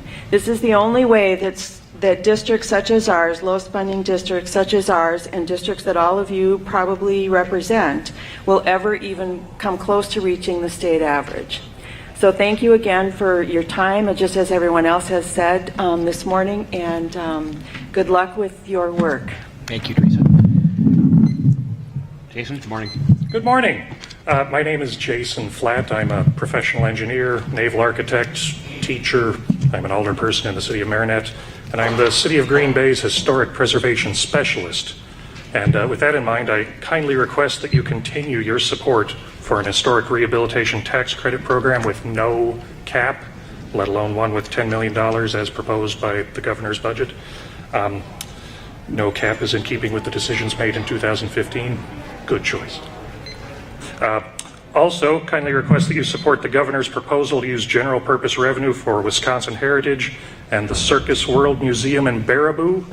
This proposal will bring the Circus World Museum in line with the other 11 state historic sites for GPR support, and it favors a strong public-private partnership between the Wisconsin Historical Society and the Circus World Museum Foundation. Thank you for coming to Marinette. Thank you, Jason. Good morning. Good morning, Representative Nygren, Senator Darling, and members of the committee. My name is Ann Steinberger, Public Health Nurse Manager, Brown County Health and Human Services Public Health Division. I have worked in public health for 25 years. I appreciate the chance to testify about preventing the spread of infectious diseases, which is a serious topic facing my community and communities across Wisconsin. We take pride in protecting the health of our communities. Brown County is the fourth largest county in Wisconsin. We have limited resources to provide disease surveillance, investigation, prevention, and control for more than 70 diseases, and there are more than 20 state mandates supported solely by local units of government. We live in a globalized world. Infectious disease threats are increasing, becoming more complex, and threaten health security, the economy, and the quality of life. We need resources and public health workers to provide these basic functions. For an example, we investigate a possible foodborne outbreak as half of the individuals who attended a large gathering are now ill. It could be a phone call indicating that our recent case of salmonella or E. coli is an exact same match to one in another county or in another state. Is this a result of an ill food handler or an infected food product in a nationwide outbreak investigation? We start the person diagnosed with TB medicine on daily medication that we will watch them take, knowing this could be for 2 years. It comes at a cost. Chlamydia and gonorrhea rates are at an all-time high. Syphilis is on the rise. It is a challenge to carry out basic infection disease prevention efforts. Any delay in follow-up and investigation will allow diseases to spread and become a crisis. Infectious diseases can lead to loss in productivity, increased costs, place employees, and extended sick leave. More resources are needed to continue to provide these basic efforts. Thank you for the opportunity to speak today. Thank you. Good morning. Good morning. My name is Todd Carlson. I'm the superintendent for the Gillette School District. I recently came across a letter written by a Gillette School Board member from the year 1917, 100 years ago. And I'd like to share with you just a small piece of that letter.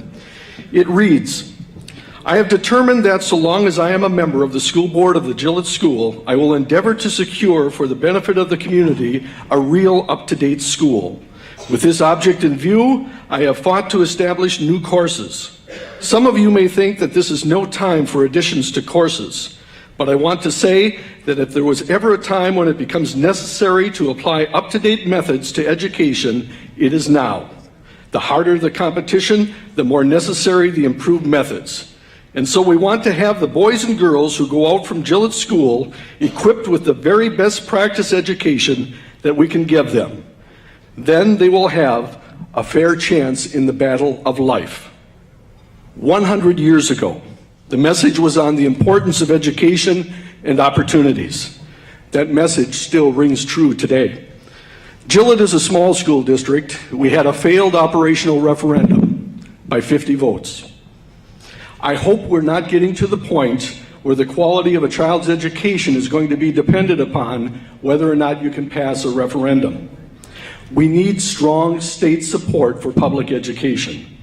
To truly move Wisconsin forward, we need to support Governor Walker's proposed per-pupil categorical aid increases. The reason we need to do this is the same now as it was 100 years ago. We need to give our children a fair chance in the battle of life. I thank you for the opportunity to be heard. Thank you. Good morning, Kim. Good morning. My name is Kim Iparvier, and I am the superintendent of the Peshtigo School District and have served in that capacity for the last 22 years. I strongly urge both the Republicans and Democrats to fully support Governor Walker's biennium budget proposal. The biennium increases of $200 and $204 in new per pupil funding should be viewed as a minimum and not subject to the negotiations process when the final budget is debated. It is a critical time to reinvest in our public schools and ensure funding levels support the ever-increasing demands of new mandates and requirements placed on school districts. From an ideology standpoint, school funding should be recognized as an investment and not a tax. Back in 1993-94, the state legislators established a revenue limit calculation, which is still in place today. At that time, Peshtigo was a low-spending district, spending approximately 4.5% below the state average. In recent years, that gap has widened to more than 10%. Additionally, the district currently ranks near the bottom in revenue per members. Simply funding at state average would bring an additional $1.3 million to our district. 6 years ago, the district's total maximum revenue limit was approximately $300,000 more than this current year. This is an alarming figure, knowing costs have increased in most areas. Despite being one of the lower spending school districts in the state, our parents, students, and citizenry are worthy and deserving of the same opportunities as every other community in the state. The Department of Public Instruction and the legislators still hold our district at the same standards as districts that have significantly more resources. I urge the lawmakers to ultimately review and analyze our state current funding formula for schools to determine if there are inadequacies and inequities in from district to district. The antiquated revenue limit system is a quarter of a century old and must be revisited. The current system is creating a larger gap between haves and have-nots. Lastly, there are numerous non-fiscal related bills that have been introduced. Please place trust in the hands of local taxpayers and board members to frame decisions based on community values and needs. Thank you. Thank you. Good morning. Good morning. Thank you, legislators, for coming here today. My name is Wendell Johnson. I'm a Marinette resident and also a board member of All Aboard Wisconsin.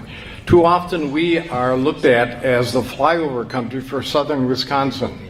Wisconsin must show strong support for an improvement and expansion of Amtrak service. Last year in Wisconsin alone, there were 891,000 on-offs of passengers. The Walker proposed transportation budget did not adequately address passenger rail needs in our state.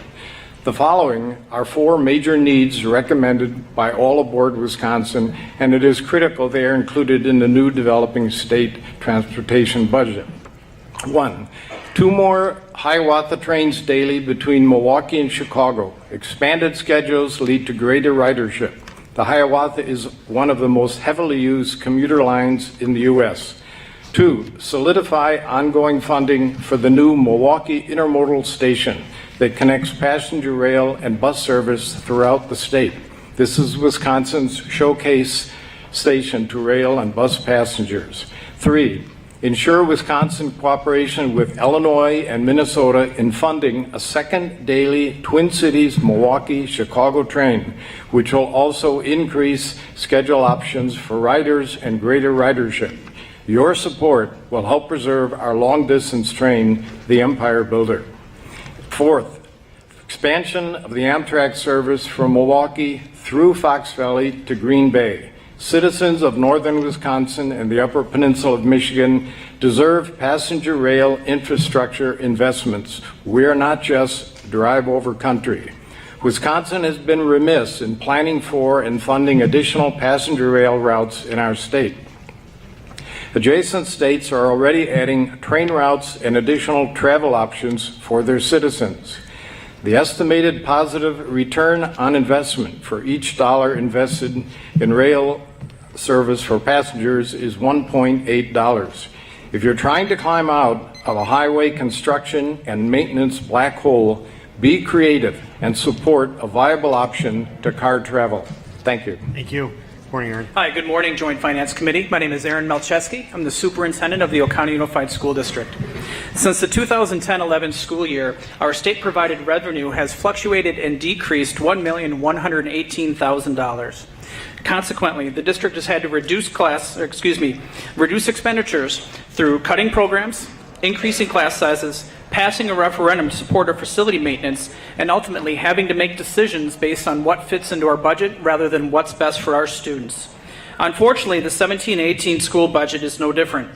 This year, we have to consider reductions of over $460,000, which includes reduction of staff who have faithfully served our district for over 20 years. OUSD fully supports the governor's proposal to increase per pupil categorical aid for fiscal years 17-18, 18-19. The proposal will not provide any excess for the district. In fact, despite the increase, we'll still have to consider reductions for next year of over $300,000. Simply put, the proposed increase is vital for OUSD.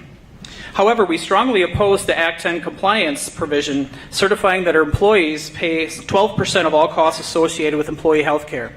Since 2011, we've doubled our health insurance deductible, increased our staff portion of premium to up to 12.8%, implemented and increased co-pays for all visits. The fact remains that our staff take home less salary now than they did 7 years ago on account of increasing health insurance costs and being able to provide only minimal CPI increases to their wages. The proposed unnecessary provision would create further disparities between our staff wages and expenses. In conclusion, I'd like to personally invite you to come visit the Oconto Unified School District to see firsthand what learning looks like for us. We work hard and we are proud to serve the families of Oconto. Thank you for listening and serving the citizens of Wisconsin. Thank you, Aaron. Before Deborah goes, let me call a new cue at this microphone to my left. Pam Mueller-Johnson, Sue Felker, Mary Ladwig, Connie Olson, and Corey Campbell. To my right, Heather Dubois Bournain, the group, Wally Hitt, Kurt Detjen, Dennis Baumler or Bumler. Kevin Johnson. Hey, good morning. My name is Debbie Konitzer. I've been a health officer at Oconto County for over 28 years. As a public health professional, I appreciate the chance to testify about preventing the spread of communicable disease, which is a serious topic facing communities across Wisconsin. Currently, Wisconsin has no dedicated, stable funding source for communicable disease prevention and control. Local health departments are struggling with limited resources due to lack of funding, while communicable disease threats are increasing. Specifically in Oconto County, communicable diseases have increased significantly. Enteric diseases such as cryptosporidiosis have increased 260%, and there has been a 150% increase of Lyme disease. 4 years ago, Oconto County did not have any cases of hepatitis C. In 2016, we had 14 cases to investigate. These increases have strained the already limited resources in Oconto County's health department. A critical function of government is to protect its citizens from threats, including the threat posed by communicable diseases. It should be a top priority to control and prevent these threats because any delay in basic follow-up can allow the opportunistic diseases to spread to vulnerable populations. An investment of $5 million in new funding over the biennium to combat communicable disease would give local health professionals access to resources that are desperately needed. While this $5 million request would be at a considerable investment in Wisconsin public health system during a time of fiscal constraint, it is long overdue and a small price to pay to protect the state, our economy, and ultimately the lives of our citizens from a potential public health crisis. As you complete your work on the 2017-19 state budget bill, I ask you to seriously consider the impact that critical funding for communicable disease control and prevention would have in Wisconsin. Thank you for your time. Thank you. Morning. Morning. I'm Heather Dubois-Bernard. I'm speaking with a group here today. Julie Underwood and Ann Minster. You should. Can you just speak up a little bit, get in the microphone, please? Okay. So Julie Underwood and Ann Minster are part of this group. I believe we have 5 minutes. I'm trying to find the... Heather Dubois-Bernard. Oh, okay, I had you at this Yep. microphone. All right. Go for it. As supporters of public schools and on behalf of the statewide partners of the Wisconsin Public Education Network, we have attended all 6 of these public hearings across the state. And the testimony we've heard overwhelmingly has been in support of the social programs and services on which our communities depend.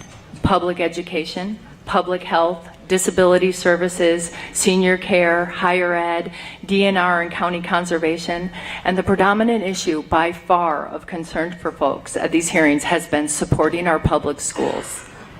In our tallies, of the nearly 700 people who have spoken before you so far, almost 200 have spoken in support of public education funding. That's nearly a full third of the testimony that you've heard. And all over the state, people are desperate for a reinvestment in the public good, which begins with a reinvestment in the public schools at the hearts of our communities. We've heard parents, board members, administrators, superintendents, teachers, community members, business leaders all say the same thing over and over. The $200 in the first year and the $204 in the second year that the governor proposes is an essential starting point for our schools. That $200 allows our schools to keep up with inflation, and anything less than that is going to be a cut to their budgets.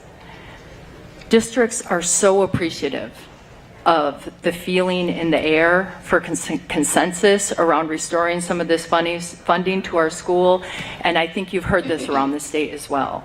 We're heartened to see that our schools are no longer on the chopping block and that our investments are going towards restoring that funding. But the reality is, for the majority of districts, that $200 barely keeps their heads above water. Or an investment of at least $300 would allow us to teach some kids to swim. At the end of the day, you'll probably have heard from 1,000 people at these hearings and received countless written testimonies as well. People have taken the day off unpaid to come share their concerns. They've driven for hours, to wait for hours, to testify for 2 minutes, and they've made the choice to use those 2 minutes to beg you to fund their students, to put our kids first. This is our choice. We choose to participate in democracy. We choose to go public with our stories. We choose to come here, and we choose to go public by sending our children to the public schools we love. The stories that you've heard at these hearings make clear that the state is not meeting its obligation to provide for the needs of all of our students. Boards and parents are being forced to make choices that they don't want to make, choices that are having a negative impact on our students and on our communities. Forcing local communities to make the tough choice of raising taxes on themselves to meet basic operating costs is not the way schools should be funded. And what about districts who can't afford to make that choice? What choice are you leaving them with? What choice do you leave their children? You bear the responsibility of making a very important choice yourselves, and we call on you to listen to what you've heard. The evidence points you in a very clear direction.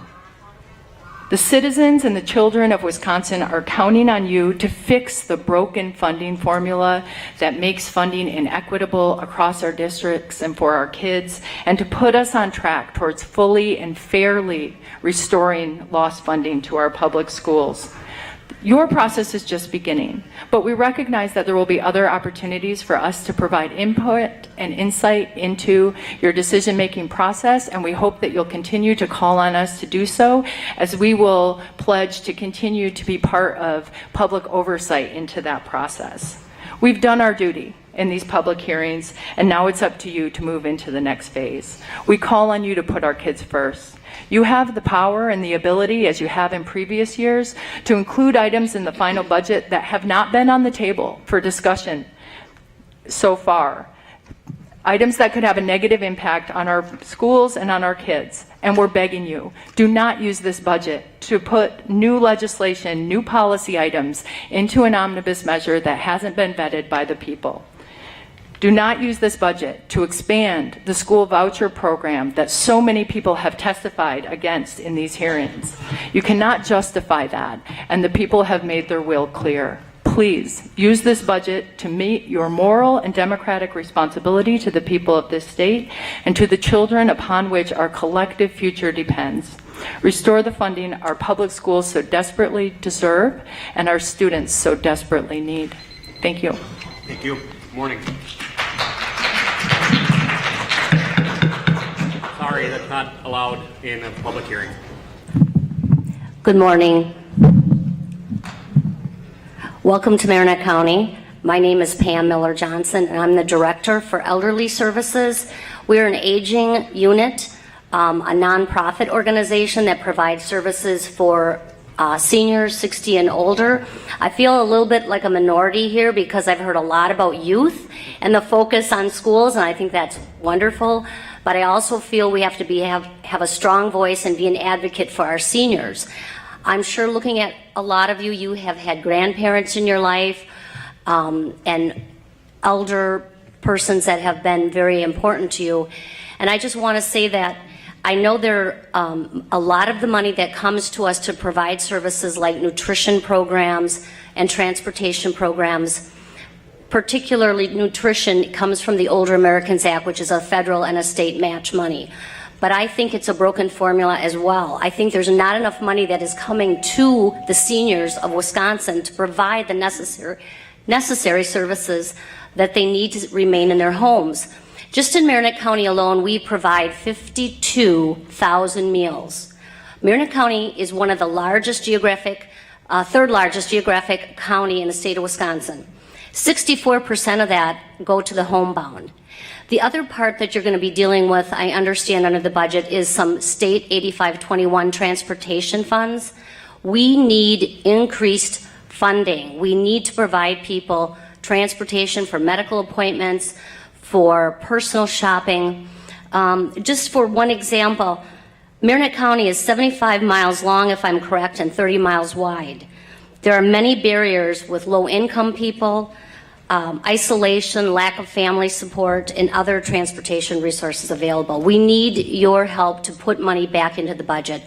Lastly, I just want to mention that we also believe in the prevention programs, the evidence-based, and we work with the Wisconsin Institute for Healthy Aging, and we really feel that money there is also needed. We provide stepping on fall prevention and chronic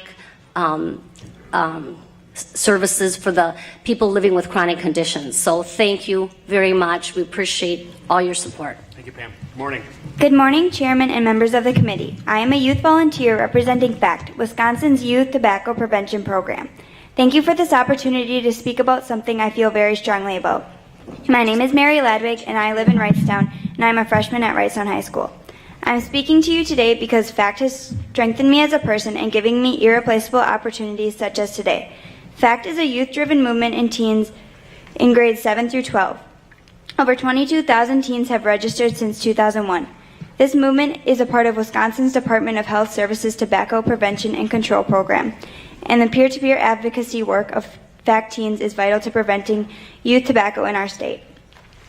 In fact, we spread awareness by activities called Factivisms.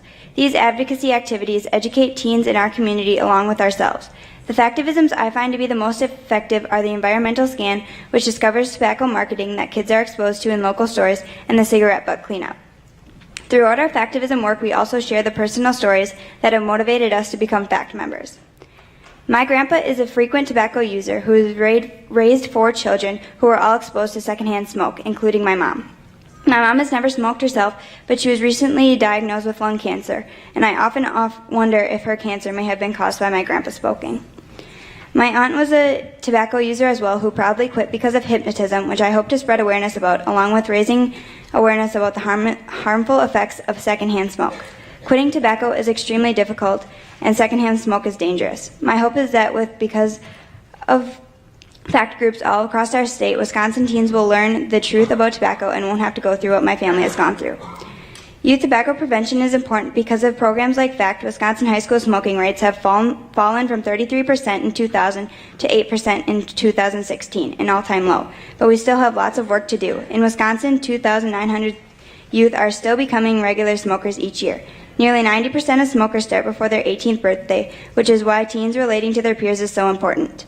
Overall, FACT is a great group that spreads awareness about the harmful use of tobacco, strengthens confidence and leadership, along with building friendships and helping students become a part of something meaningful. Thank you. Thank you, Mary. Good job. Good morning. My name is Sue Falker.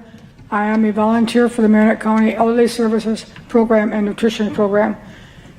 Many of the people, older and elderly people, need this transportation because they don't have a car. And the people need to go to the doctor's appointments, to go to the grocery stores, and also for other commitments. They can't take the cab because they don't have the money, because many of the people are on fixed incomes. The transportation bus is wheelchair accessibility for the people in need, and I think we really need this. We really need the funds to help to keep this going. I thank you for your time and consideration. Thank you. Good morning. Good morning. My name is Connie Olson. I'm from the city of Appleton. I'd like to thank you for the opportunity to testify before you today. I'm a retired health educator who has been at the forefront of the tobacco prevention movement in this state for the past 17 years. When I moved here from Illinois in 1999 and I saw that 38% of our high schools smoked, I was appalled and I was dismayed. I had a son who was just beginning his high school years, and for the life of me, I could not imagine him smoking. So I set out on a quest to change the landscape of tobacco in the entire state. To do that, it takes a multifaceted approach that addresses youth prevention and advocacy, tobacco cessation, raising the tax on tobacco products, and establishing smoke-free policies in each community. Over those 17 years, we were able to decrease the high school smoking rate from 38% to its current low level of 8.1%. Think about that. Let's take 100 youth, put them out here, and then select 38 of them.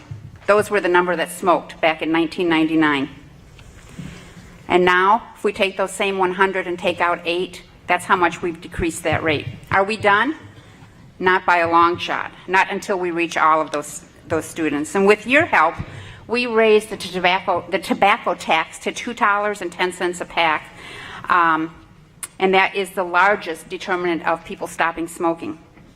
We provided stop smoking programs tailored to diverse populations, and tobacco rates among adults dropped from 24% to 17%.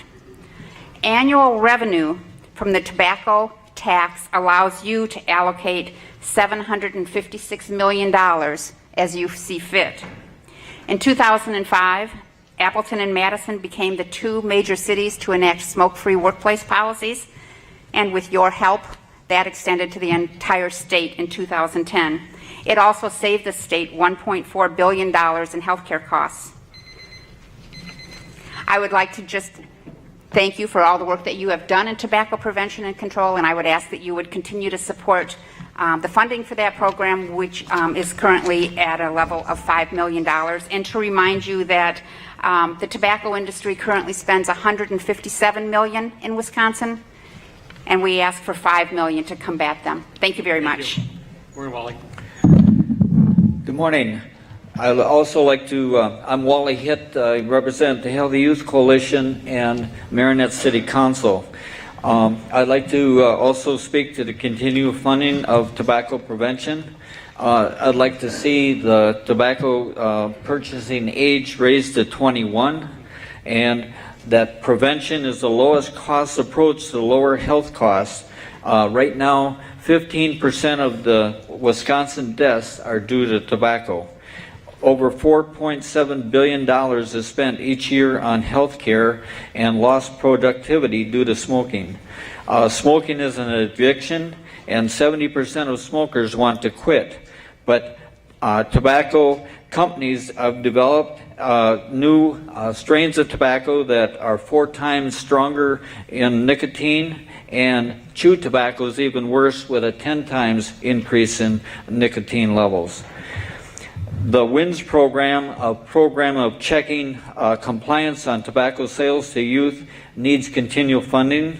Money invested in prevention need to remain a top priority, and tobacco is the leading cause of preventable death and disease. Thank you for your time. Thank you, Lonnie.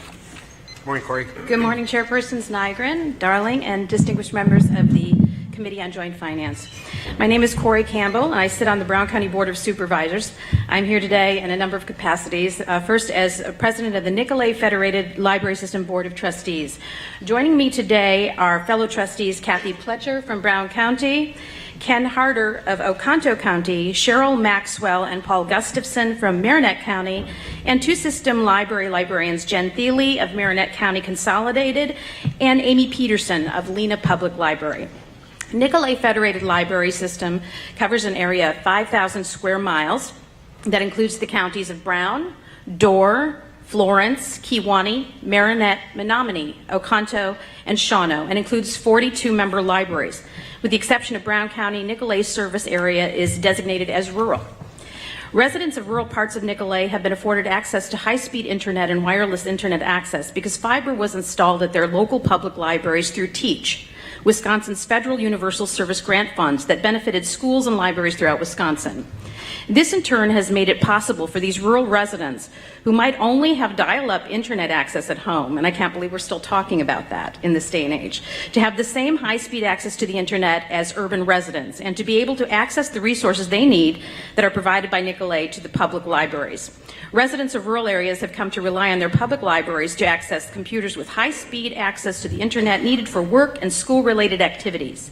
Library systems have been able to support local public libraries with technology and technology training that makes it possible for job seekers and students to acquire the skills they need to succeed and thrive in a highly technological environment like we see here. Today I am here to ask for an additional $1.5 million for the state in public library system aid funding to be funded through the federal universal service grant funds already used to support Wisconsin's public library systems. An increase in funding to Wisconsin's public library systems would increase the resources dedicated to supporting network infrastructure and high-speed internet and wireless access, support computer and software acquisition and maintenance, maintain shared databases that facilitate workforce development, and provide children as well as lifelong learners with the access to a variety of learning resources that educate, enrich, and enable successful citizen involvement in school, in work, and in their communities. And I'm going to yield now with our group discussion to our librarian, Amy Peterson. Good morning. I've been asked to speak about what all this money is going to do at the local level, especially in Lena. So why do we even need libraries? Everything's online, correct? Sure, lots of things are online, but I would like to think for a second of everything you use your internet service provider for, your computer, your smartphone, and your printer for on a daily basis. Now think about not having them at your fingertips. In rural areas like Lena, internet availability is limited and slow and can be quite expensive. This makes it prohibitive for many individuals to have adequate internet in their home. This is where the local libraries fill the gap. In our area, our library is the only place with free Wi-Fi. We do not have a Starbucks, a McDonald's, or anything like that to get it. And we also have free computers for use. I'm the person that unlocks the door at the library. I'm rarely the very first person there in the morning. My parking lot is usually full of people using our free Wi-Fi. The largest employer in Lena is the Saputo Cheese Factory, running 3 shifts of workers every day of the week. If you want to apply for one of their great jobs, you have to apply online. You cannot walk into their office and apply for a job on paper. If you get hired at Saputo, you need to go online to choose your benefit package. If you go to the doctor on those benefits, she might give you a handout with websites listed on the bottom. You'll again need a computer to access to get more health information. These are all things that I've helped Saputo families with. Marinette Marine is the exact same way. You guys want one of those well-paying jobs over there? You have to apply online.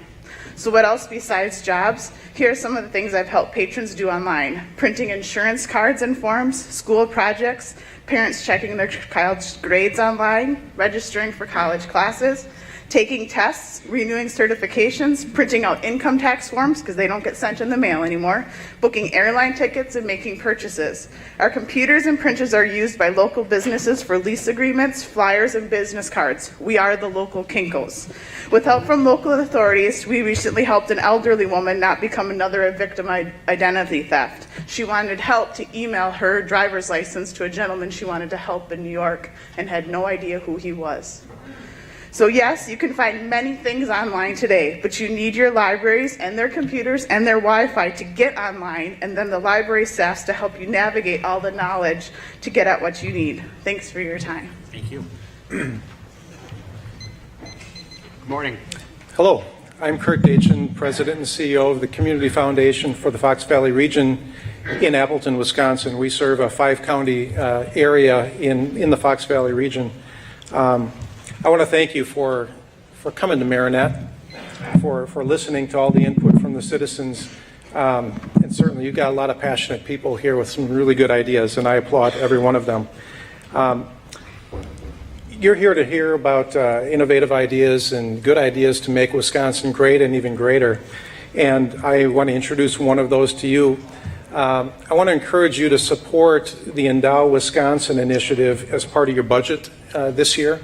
The Endow Wisconsin initiative would give citizens of Wisconsin the opportunity to invest in permanent endowment funds that continue to fund innovation and improvements in the quality of our life in our communities throughout Wisconsin. I'll give you one example of an innovation that happened right in Appleton just recently.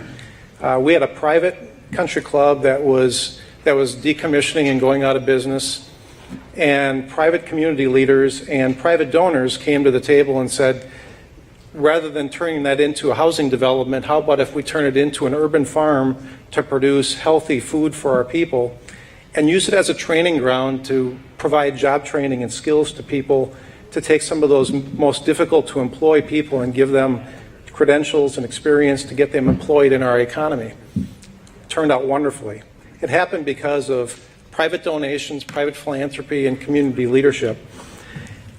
19 accredited community foundations in Wisconsin are working with many of you elected officials to build permanent endowments in our state to sustain and improve our quality of life. Endow Wisconsin is modeled after the very successful Endow Iowa program that's been in place since 2003. It's a tax credit program in Iowa that has triggered more than $191 million in private donations to endowments that are supporting the quality of life and improvements in Iowa. We'd like to do the same here in the state of Wisconsin. We know that endowments are the best way to build support going forward. Much like the state of Wisconsin has fully funded its pension obligations, unlike some other states, and we know that businesses are coming to Wisconsin in part because our fiscal house is in order, we'd like to encourage you to endorse this Endow Wisconsin program to give private citizens and donors the opportunity to invest private resources in the quality of life, give them a tax credit as an incentive to build that basic capital to make our communities even better. So thank you for your time today, and I appreciate your support. Thank you. Yes, sir. Good morning. Good afternoon. To follow on my colleague Kurt's comments, I just want to add, I'm Dennis Bueller, and I'm the president and CEO of the Greater Green Bay Community Foundation. As Kurt mentioned, we are one of 19 accredited community foundations in the state of Wisconsin. For us, that means the communities of Oconto, Kewaunee, and Brown counties, including some work in the county of Dorr, making up one of the largest economic centers in all the state of Wisconsin, including the state's third largest city. By the end of 2017, our foundation alone will have made nearly $100 million in grants to nonprofits and community groups in our relatively young history, supporting work and programs that fill the gaps in which government programs alone cannot serve. Wisconsin's community foundations are one of the state's most powerful tools to maintain and strengthen the quality of life for future generations. With that in mind, as Kurt mentioned, we are very proud to support the Endow Wisconsin proposal, a proposed tax credit to keep philanthropic dollars in the state and is from escaping through the snowbird effect. By providing donors a valuable incentive for making charitable contributions to accredited community foundation endowments. Adoption of this credit makes way for significant dollars into our communities by endowing critical programs that serve as a catalyst for good today and generations to come. This exciting opportunity, this is one of the most exciting opportunities that we have to strengthen nonprofits that serve educational, cultural, health, and educational sectors, along with our faith communities and those that are fighting poverty, addiction, and abuse, some of which we've seen here in this room today. Endowments fuel jobs, housing, food systems, and youth programs. They help protect the environment and a myriad of other services that make this Wisconsin community great. We respectfully request that the members of the Joint Finance Committee join us, Kurtz, and all the other 17 foundations in supporting the Endow Wisconsin tax credit. We thank you. Thank you. Good afternoon. Before you begin, Kevin, let me call a new cue at this microphone to my left. Patrick Rao, Mary Rosner, Terry Falkenberg, Jill Lavarda, sorry, and Sue Toddy. At this microphone, Cynthia Russell Smith, Kathy Thompson, I believe, Jill Mitchler, and Irene Strobin maybe, and Jean Roberts. Morning, Kevin. Afternoon, I guess now officially. Let me be the first to say good afternoon, everybody. Good afternoon, Co-Chair Darling, Co-Chair Nygren, and other distinguished members of the committee. My name is Casey Johnson. I'm the Judge Advocate for the Disabled American Veterans Department of Wisconsin, and to my right is Matt Kempinen, a DAV Chapter 3 member here in Green Bay. DAV is dedicated to a single purpose, empowering veterans to lead high-quality lives with respect and dignity. Our emphasis is always on service. The DAV's mission statement is fulfilling our promises to the men and women who served. One of our prominent service programs is the Disabled American Veterans, the DAV Transportation Network. We offer free transportation to all veterans who need help getting to and from VA medical appointments. In 2016, the DAV Transportation Network in Wisconsin drove 9,601 miles and transported over 43,000 men and women veterans to our VA hospitals and clinics. Our volunteer drivers donated 84,000 hours of their time to help our nation veterans. In the DAV Van Transportation Program, we are all volunteers, including myself. We have 51 vans, which serve 53 counties in Wisconsin and 5 counties in Minnesota. Pursuant to Wisconsin State Statute 45.41, DAV Wisconsin annually receives a $120,000 grant from the state of Wisconsin to help defray expenses with our DAV transportation program. Due to increasing usage and expenses, Governor Walker, in his budget brief, recommends an $80,000 increase for the transportation grant in fiscal year 2018 and 2019. Because of an oversight, an insertion will be needed in the Governor's 2017-29 biennial budget, Assembly Bill 64, Senate Bill 30, to reflect Governor Walker's budget bill recommendation. It is our hope that the Joint Committee on Finance will support Governor Walker's DAV transportation grant increase and also insert the proper language in AB 64 and SB 30 so that the service rendered by the men and women who served will be properly honored. Co-Chair Darling and Co-Chair Nygren, I'd like to thank you on behalf of the DAV for these considerations. Thank you. Thank you. Good morning. Good morning, and thank you for this opportunity. I'm Patrick Rao, Superintendent, School District of Bondwell. 6 years ago, tools were given to local boards to better schools for our students and to reduce the tax burden on property owners. As the years went on, choices were made and the savings from funds typically spent on salaries and fringes were diverted to classrooms and programs. Interventions were researched and implemented at our elementary school, which has led to an elementary school that now significantly exceeds expectations. And at the high school, programs were added which have led to a high school population of 300 students earning over 1,100 college credits this year, up from 173 credits just 5 years prior. Our graduates are now more now than at any time more skilled for the workforce and more college ready. We are proud to say that we just did not cut costs, but we reinvested those savings into our students. Today, I wish I could tell you all is well in the schools of Bondwell. Due to declining enrollment, a failed referendum, a funding formula that no longer provides fair and equitable funding, and school funding that has not kept up with inflation, the district has had to make tough choices.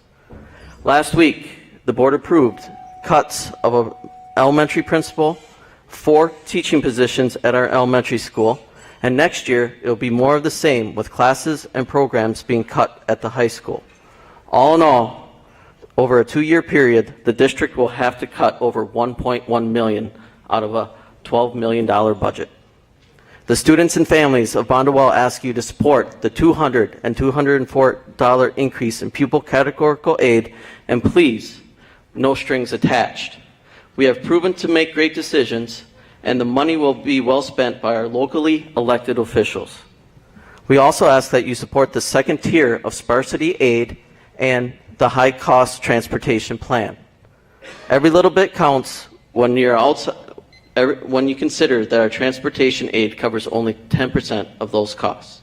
Thank you. Thank you. Good afternoon. Good afternoon. Greetings and welcome to Marinette. My name is Cindy Russell Smith. I'm the Student Services Director for the Marinette School District, and I thank you very much for the opportunity to speak with you today. We are requesting that you support the school mental health initiatives proposed by the governor. As school districts, we continue to struggle to address not just students' academic needs, but their emotional, social, and mental health needs as well. 2 years ago, Marinette's School Student Services Department administered a year-long study that explored the mental health and social, emotional, and learning needs of our district population. We garnered information from all stakeholders, parents, teachers, administrators, students, and community members, as well as reviewing state and district data results. Overall, the data indicated to us that the mental health supports for our students is critical in order for them to learn and to succeed in the school setting. I repeat, students cannot learn when they are not mentally healthy. Our study found that the highest rated concerns that negatively impacted student learning were related directly to family systems, with the 3 most significant issues identified as lack of parenting skills, truancy, and most importantly, mental health. Also worth noting, free and reduced numbers in Marinette overall in the district is over 50% of the population, and all of our schools are now eligible for school-wide Title I support. There is an increased level of incarceration in our community, and there is definitely an increase in special ed enrollment. All of this data supports the need for additional student services support in the areas of homelessness, truancy, parenting, AOD, and bullying prevention, as well as mental health especially. Just a month ago, we again surveyed all employees, asking them to prioritize staffing needs aligned to the district goals. Hands down, their additional support from social workers and psychologists came up as the #1 need. I repeat respectfully that you support the mental health initiatives expressed by the governor. Thank you. Good morning, Representative Nygren, Senator Darling, and members of the Joint Finance Committee. Hold the microphone down a little bit. Sure. My name is Mary Rosner, and I'm here today to voice my concerns regarding the lack of dedicated, stable funding for communicable disease control in Wisconsin. I've worked in the nursing profession for over 20 years in the acute care side and also in population-based health care. The views I express today are my own as a citizen of Wisconsin and as a taxpayer. Public health workers are on the front lines in our communities and play a critical role in preventing and controlling the spread of communicable diseases such as tuberculosis, hepatitis C, influenza, pneumonia, to name a few, and emerging diseases of our globalized world such as Zika and hantavirus. Wisconsin has seen a 450% increase in hepatitis C cases between 2011 and 2015. This increase comes at a cost to society, and only through targeted risk management, behavior, and early intervention rates will decrease. Emerging and existing communicable diseases threaten health security, the economy, and the quality of life for all Wisconsin citizens. Yet Wisconsin has no dedicated, stable funding source for communicable disease control and prevention efforts. Wisconsin ranks 41st in the nation for state public health funding for local health departments and invests only $15.10 per capita compared to the national average of $39.32 per capita. Currently, local health departments in our state are challenged with the lack of sufficient staff and resources, which are a necessity to support effective infectious disease prevention efforts. Delays in follow-up and contact tracing investigations allow for these opportunistic diseases to spread and become a crisis. You were there for us during the outbreak in Sheboygan of tuberculosis, and I'm sure you all remember that when Joint Finance was in session then. In addition, supporting a strong public health infrastructure makes wise business sense, since outbreaks are invisible threats that have the potential to cripple local economies by impacting workforces, tourism, and community reputations. Risk communication is so very important to assist community members in making informed decisions regarding their health during times of uncertainty. I hope that you consider supporting public health and communicable disease control in your budget deliberations. Thank you for your service. Good afternoon. Thank you. Thank you for the opportunity to speak to you. My name is Sue Today. I'm a member of the Sebastopol School District Board of Education in Door County. I respectfully ask for your support of a $1,000 per pupil minimum aid floor in the state general aid calculation. Our current school aid formula defines wealth solely on the basis of property value. Specifically, school districts with more than $1.93 million in property value per pupil do not qualify for state equalization aid. Based on this criteria, Sebastopol is one of 20 districts statewide that receive no portion of the $4.469 billion in equalization aid in 2016-17 because we are property rich and income poor, where tourism is a main driver of the local economy. Families in tourism-based economies work 6 months per year for low wages and receive little or no benefits. Instead, we receive a very small amount of special adjustment aid, which declines by 15% each year, going from $67,648 in 2010-11 to $26,980 in 2016-17. Lifting Sebastopol and 51 other high property value school districts up to a $1,000 per pupil minimum aid level is estimated at $24.7 million, which is just 0.6% of total net general aid payments in 2016-17. Please know that we very much appreciate and support the increases to K-12 education in the governor's budget proposal, including the rural school initiatives such as the $100 per pupil in sparsity aid, the increase in high-cost transportation aid, and state funding for broadband expansion programs to increase access for rural schools and communities. With up to 20% of children experiencing a significant mental health issue and less than a third of those receiving the services they need, we strongly urge your support for the proposed school mental health initiatives. On behalf of the students, teachers, and taxpayers in the Sebastopol District, thank you for your time and consideration. Good afternoon, Terry. Good afternoon. Thank you for allowing me to be here. Thank you for being here. I do have to say that I have a new appreciation for what you do. My watch keeps telling me to get up and move. So thank you for that. I'm here today to speak a little bit different on youth opportunities, and it has to do with healthy out-of-school time. Although my physical plant of plaster and piping is in the city of Menominee, Michigan, we look at Marinette, Menominee, and Peshtigo as one community, and we serve all. So right now, we are currently serving 6 different schools at 4 sites in Marinette and Peshtigo. And I know you know all those figures about the hours of 3 and 6 p.m. and how our youth get into trouble during those times and needing extra help. So today what I'd like to do is just read a couple paragraphs from a letter we received from a youth advocate at the local Rainbow House, which is a domestic abuse shelter here in Marinette, Wisconsin. This advocate actually worked with a mother and her 2 sons. One of the boys was having extreme difficulty in school. He had no friends. He was very depressed. This advocate came to the YMCA, and this is what she writes. When looking at options around town, I went to the YMCA of Marinette, Menominee for information about the after-school program and their sports. I found that they had an active after-school program and flag football for boys and girls his age, but again, I hit a roadblock when Mom couldn't afford it. After speaking to the staff at the YMCA, they shared that their after-school program is free for members, which we scholarship through our donors, which is very important for us to continue serving all that we do as long as that charitable giving deduction is kept in place. So we were able to scholarship his membership, allowing him to attend our after-school program.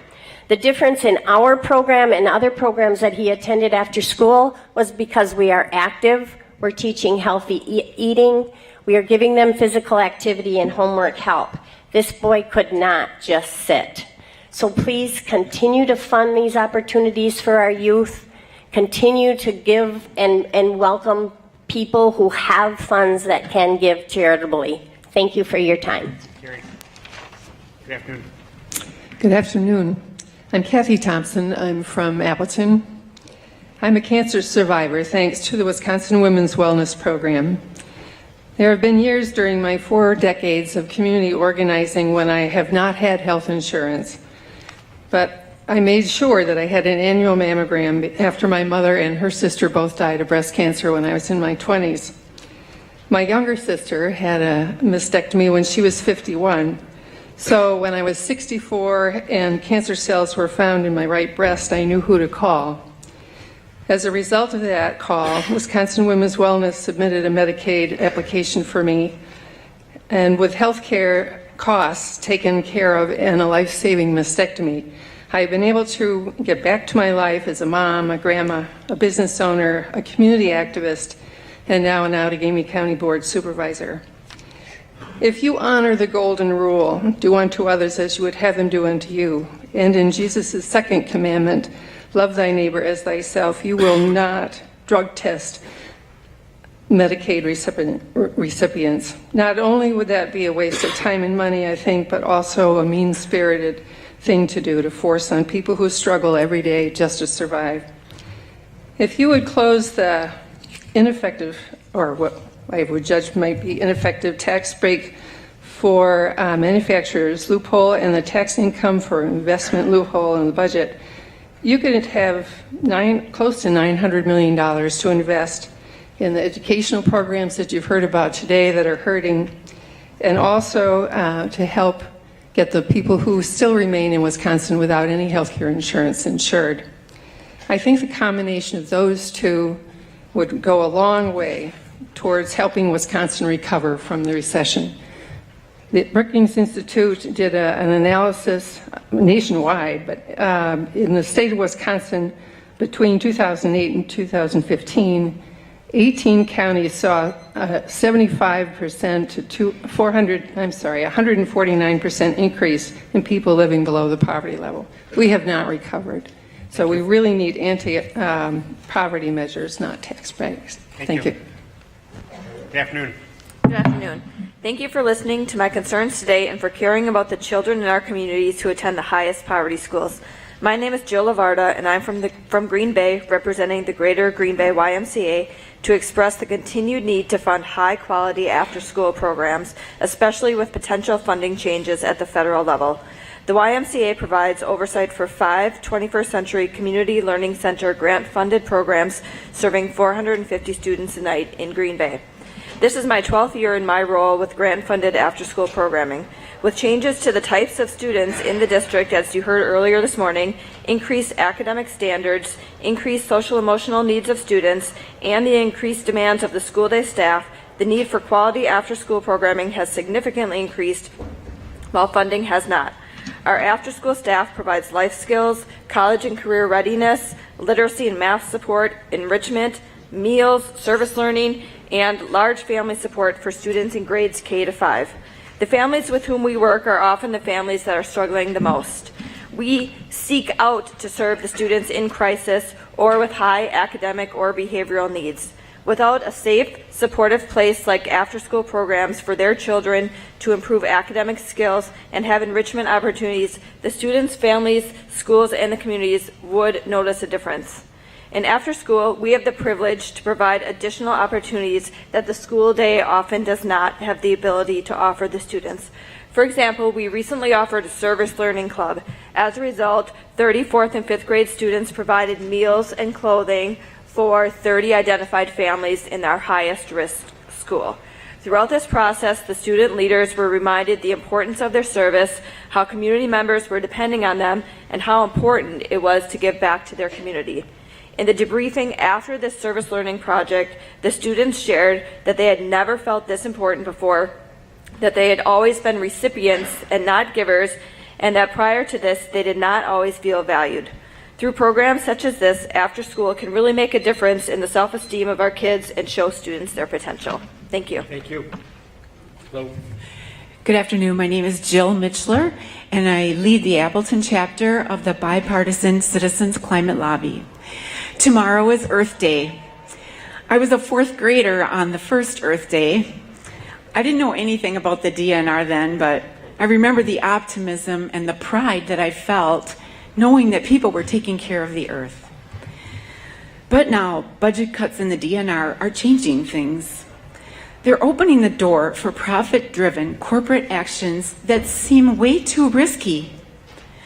A few miles upriver, the proposed Back 40 project open pit mine would operate less than 150 feet from the Menominee River. On the Michigan side, running along the Wisconsin-Michigan border, it's part of a watershed that is 4,000 square miles and feeds into the Great Lakes. The sulfide mine pit itself would cover 83 acres and be 800 feet deep. That's the height of 2.5 Statues of Liberty. Today's heavier rains, flooding, and more extreme storms create serious water contamination risk. The mining company says they can contain the toxic sulfuric acid and heavy metals that are released during this type of mining. But there has never been a sulfide mine that hasn't caused contamination. In fact, it's the largest single category on the Superfund cleanup list. The Menominee River hosts diverse fish and wildlife, including our beloved sturgeon.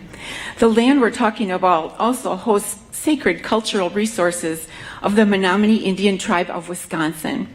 Please fund the DNR adequately to protect our state's residents and wildlife, our environment, and our culture from risky decisions like these being made today for corporate profit tomorrow. Protect the earth. It's more valuable than money. Thank you. Good afternoon.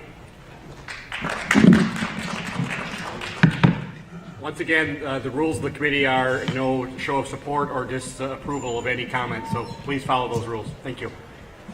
Hi, my name's Jean Roberts. This is completely out of my comfort zone, but... You're doing good so far. Okay. I'm a retired mental health counselor. I worked for over 30 years, primarily with abuse victims, sex trafficking victims, families who are hurting, families in need, people who believed that they had no control or say over the things that happened to them in their lives. One of the things I tried to teach my people was that they could have some control. One way they could have some control was by voting for issues that were important to them. Then I began looking at some of the redistricting that's been going on, and I realized that I had lied to my people, that they didn't have as much say with their voting as I told them that they would. Wisconsin taxpayers have already paid $2.1 million for lawyers to draw the district maps in secret and then defend them through 2 lawsuits. Now we're being asked to spend more tax money to pay 2 law firms an indeterminate amount of money to defend these maps through the Supreme Court after a federal court ruled that Wisconsin had to redraw the districts. I'm asking for you to stop spending money on fighting this ruling and instead direct the money to have the Legislative Reference Bureau draft district maps so that there is citizen participation and access at all steps of the process. And the citizens of Wisconsin, the people who I used to serve, really do have some power and say over the decisions that happen to them, so that the districts are no longer drawn by either Democrat or Republican, so the kids and families that I served can believe that they have some control over their lives and that their votes actually count for something. Thank you. Thank you. Good afternoon. Good afternoon. Sorry, let me call a cue before you begin. At this microphone to my left, David Donarski, Ailey Herr, Jessica Nell, Kenneth Fisher, and Susan Cahoot. On this side, Maria Jardine, Catherine Herzog. I think Corey Campbell already spoke.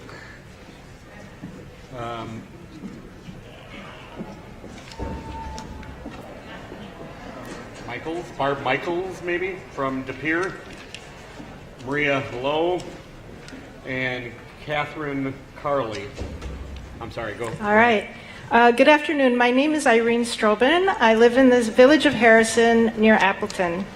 I am here to ask you to accept the federal monies to expand Badger Care to more low-income families. As a volunteer and a board member, I am leading an initiative for the Women's Fund for the Fox Valley region to improve the economic security of young adult women aged 18 to 29. Our initial efforts are focused on supporting single mothers to enroll and stay in post-secondary education in order to move them to higher paying jobs. We have learned that the supports needed for schooling go way beyond just tuition, books, and fees. Research completed by the Institute for Women's Policy Research indicate that healthcare and health issues are among the top reasons why a single mother might drop out of school. One of their key recommendations is to broaden access to public health programs in order to help students find and pay for health insurance. Through our work, my committee has had the good fortune to meet Kelly Cole, a single mother who had to decide between going back to school full-time to get a better paying job versus taking a job that carried health care benefits. Luckily, she could rely on Badger Care while she completed her associate's degree, which ultimately was key to her moving out of poverty. This health coverage was critical so that she could provide mental health counseling for her daughter. Without it, Kelly would not have been able to pursue her education due to needing to pay the counseling bills. Kelly is now Fox Valley Tech's education advocate, finding others like her former self at low-income serving agencies and helping them to enroll at the Tech. Badger Care's benefits to helping people move out of poverty are now growing exponentially as she helps dozens more to follow on her path. Expanding Badger Care's reach just makes sense in order to help people like Kelly who are just getting by but need a way to cover their health care needs while working towards a better future.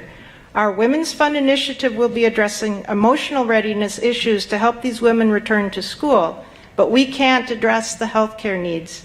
Please help us in our efforts by working to accept the federal monies to expand Badger Care. Thank you. Thank you. Before you speak, sir, I just want to, Senator Hansen has joined us, who represents this area. Welcome, Senator. Go ahead, sir. Okay, thank you. Chairperson Nygren, Chairperson Darling, and the rest of the committee members, really thank you for the opportunity of being able to speak to you today. But I'm going to speak to you about two things. One is prevention programs and my experiences in them, and also the need for the coordinators in the prevention programs. I'm David Donarski. I'm an almost 83-year-old retired physician who first got involved with the Aging and Disability Resource Center as a board member. I had the fortune of being a chairman for a couple of years, and for the last 10 to 12 years I've been involved in the prevention programs. We do understand that the budgetary issues that you guys have to consider and look at really do impact and have impacted our programs, but for our programs to continue to expand and to really meet the needs of the people really require us to look at all of the aspects of prevention. And as you have heard, I'm in my 80s. The one thing that happens in your 80s is you get a lot of chronic diseases, and I'll just list mine because there's usually 3 or 4 that do occur. I have generalized arthritis. I have a cancer survivor. I have definite hearing problems, and I have visual problems. And I have cardiovascular, as well as I'm a cancer survivor. So what I'm trying to tell you is that as we get older and as the generations continue, we really do end up with more chronic diseases. And the important part that you need to realize is that our Western society is based upon acute medical care. We do very little prevention. So for approximately how can I put this? Basically, as prevention programs go on, that the cost of taking care of a person becomes greater and greater with that. I cannot really cover all of the prevention programs that I've been involved with, but I want to talk primarily about fall prevention. Now, the things that I'm talking with you about, I do have a handout that you guys will be able to get when you get back to Madison, and I hope that you look at it. And one of them is the costly chronic disease epidemic in Wisconsin. And that's not just Wisconsin, that's across the board. And my mother was really correct when she said, an ounce of prevention is worth a pound of cure. And I think in healthcare that's becoming a very significant thing. But in fall prevention, we're talking about $30 billion a year now to handle the elderly cost of falling. Well, you go out another 20, 30 years, it's going to be $240 billion. So when we look at fall prevention programs, we really have to understand this. Okay. Thank you, David. Okay, in my 60s. Your time's up, David. Oh, I only had 1 minute. In 2 minutes. I didn't look at you then, I'm sorry. Okay. Anyway, I think you get the message that I'm trying to get across. We get the message. Okay, thank you. Yes, ma'am. Just to be clear, so everybody understands, the slips I'm calling right now are at 8:39 a.m. is when they're registered. So that's why I try to be tight on the time. So. Good afternoon. Good afternoon. My name is Maria Jardine, and I'm here on the behalf of the 3 Wisconsin chapters of Alzheimer's Association. Thank you for the opportunity to present our issues to you today, and thank you very much for coming to Marinette. In our testimony today, we will outline several items that were included in Governor Walker's budget proposal, which we support and request that you include in your budget deliberations. We also would describe to you 2 items that also need your urgent attention. We support the following in the governor's budget proposal: 2% rate increase to nursing homes targeted to acuity of residents' needs, a 2% increase in the Medicaid personal care program, and $100,000 in Alzheimer's research funding. We ask you to consider funding for the restoration of funding for current dementia care specialists for this budget cycle. The current dementia care specialists are doing very important work, and they are only funded through December 31st of 2017. We support continuation funding for the remaining 18 months of the budget. Expansion of dementia care specialist programs statewide, or at least 2 areas of the greatest need in the state. There currently exists a large area of state of Wisconsin, especially in the northeastern and western portions of the state, that have no dementia care specialist positions, and expanding statewide is estimated to cost approximately $3.2 million and is a very worthwhile investment. We ask for funding a statewide awareness program to identify people with dementia and connect them to health. It is estimated that over 120,000 people with dementia live in Wisconsin today, but only half of them have been diagnosed.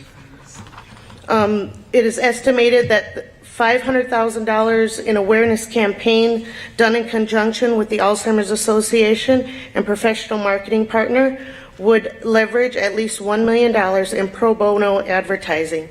Thank you for your attention to these important policy matters, and we stand ready to provide more detail and answer questions or provide more information as needed.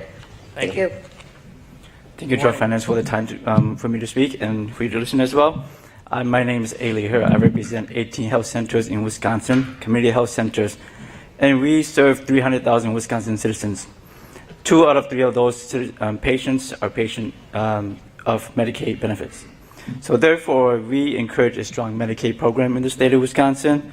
And not just that, but we serve 18% of all Medicaid patients in Wisconsin, only accounting for 3% of its cost total. So we are very efficient. Nationally, we save, we cost 24% less than patients being served in other health center settings. So we, as a community health center, we serve a very unique patient demographic, particularly those that are does not have an ability to pay for their care, and we also provide affordable care as well as patient-centered care. Nationally, we touch in almost every legislative district, and in Wisconsin particularly, every legislative district is where our 18 health centers are stationed. We care for patients in many complexities, particularly in comprehensive care. And we are responsible for many community growing needs, especially emergency needs that require a quick response time to taking care of our patients and community members. In regards to answering some questions that I hear a lot about school districts, we in Wausau, Bridge Community Health Clinic, we are working with school districts in counseling services. Beginning 2017-18 school year, we will then provide counseling services in the schools. But of course, we need a lot of help funding that as well.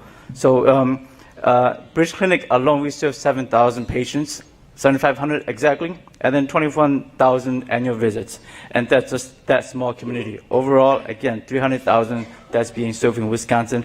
And we encourage a strong Medicaid program, especially with increasing demand on healthcare access. As a community health center, we continue to work with patients, and again, make sure that everybody that walks through our doors are cared for, whether they're on Medicaid, private insurance, or uninsured. Thank you. Thank you.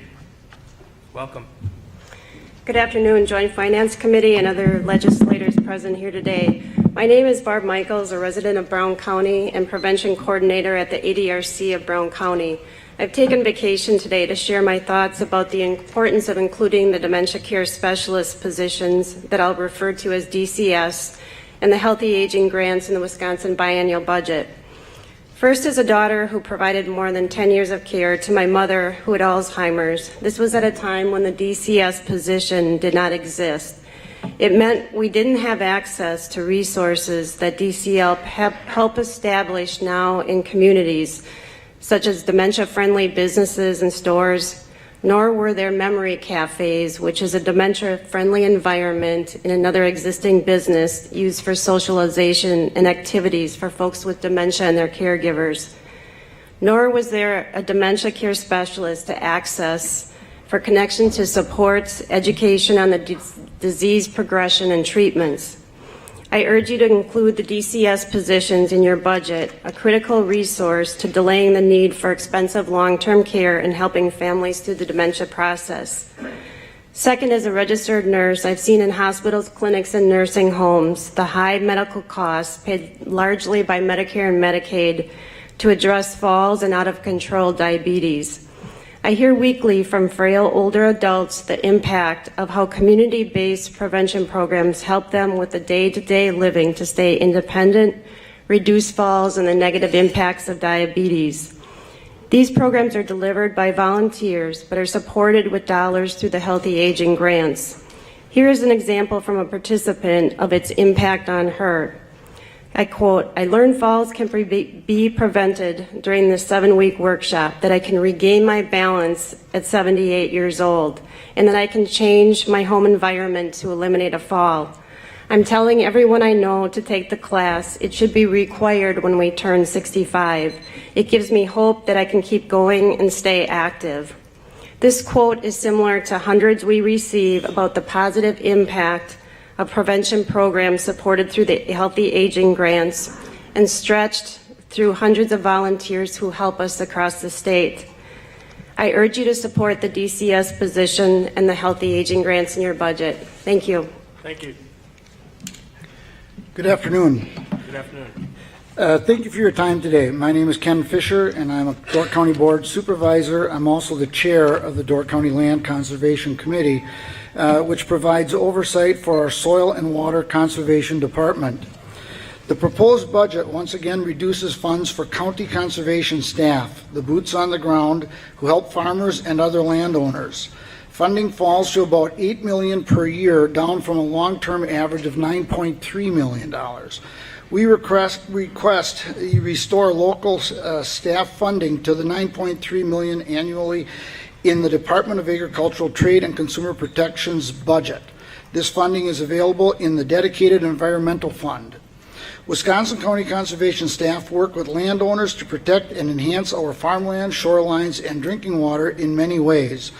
They are the problem solvers who get the job done, whether it be installing farm practices to keep the land productive and protect our water, or controlling invasive plants, or installing practices to keep beaches clean and safe for swimming. Our local staff are involved. We have had a lot of success in bringing in money through grants and private donations to keep the cost to landowners and taxpayers low. This could not happen without conservation staff. No matter the project, our conservation staff work daily directly with landowners to solve problems and find solutions that work for them. And in the end, this care for our land and water ultimately protects our long-term economic and environmental viability. Every conservation group I talk with supports providing adequate resources for local conservation staff. I know you have issues to consider that cost many times more than our request. But without land, we would have no roads, and without clean water, we would have fewer reasons to use them. We ask for your help to make a modest investment in Wisconsin's future. Thank you. And now I will go off script and editorialize. We had a board meeting a few years back where we contemplated reducing the staff for our soil and water department. The entire room was filled, and all they wanted to tell us was, don't you dare cut staff, because clean water is so important to everybody. Thank you. Thank you. Good morning again. Good morning again. I am Corey Campbell. I sit on the Brown County Board of Supervisors, and I'm honored to serve also in another capacity on the Brown County Aging and Disability Resource Board of Trustees. And I wish to read you the following resolution that was approved unanimously by our Brown County Board. In the resolution in support of retaining and expanding Wisconsin's Aging and Disability Resource Center's Dementia Care Specialist Program and promoting the work of the Dementia Friendly Coalition in Brown County. In Wisconsin, it is estimated that 115,000 individuals aged 65 and older are living with some form of clinically diagnosable dementia. And by 2040, that population is expected to grow to 240,000. And in Brown County, it is estimated that 14,452 individuals are living with some form of clinical diagnosable dementia. And the care and treatment of persons with dementia is now being described as a public health emergency. 90% of people with dementia live in their home and 22% live alone. A diagnosis of dementia doesn't mean a person has to lose their dignity or their ability to remain in their home and part of the community.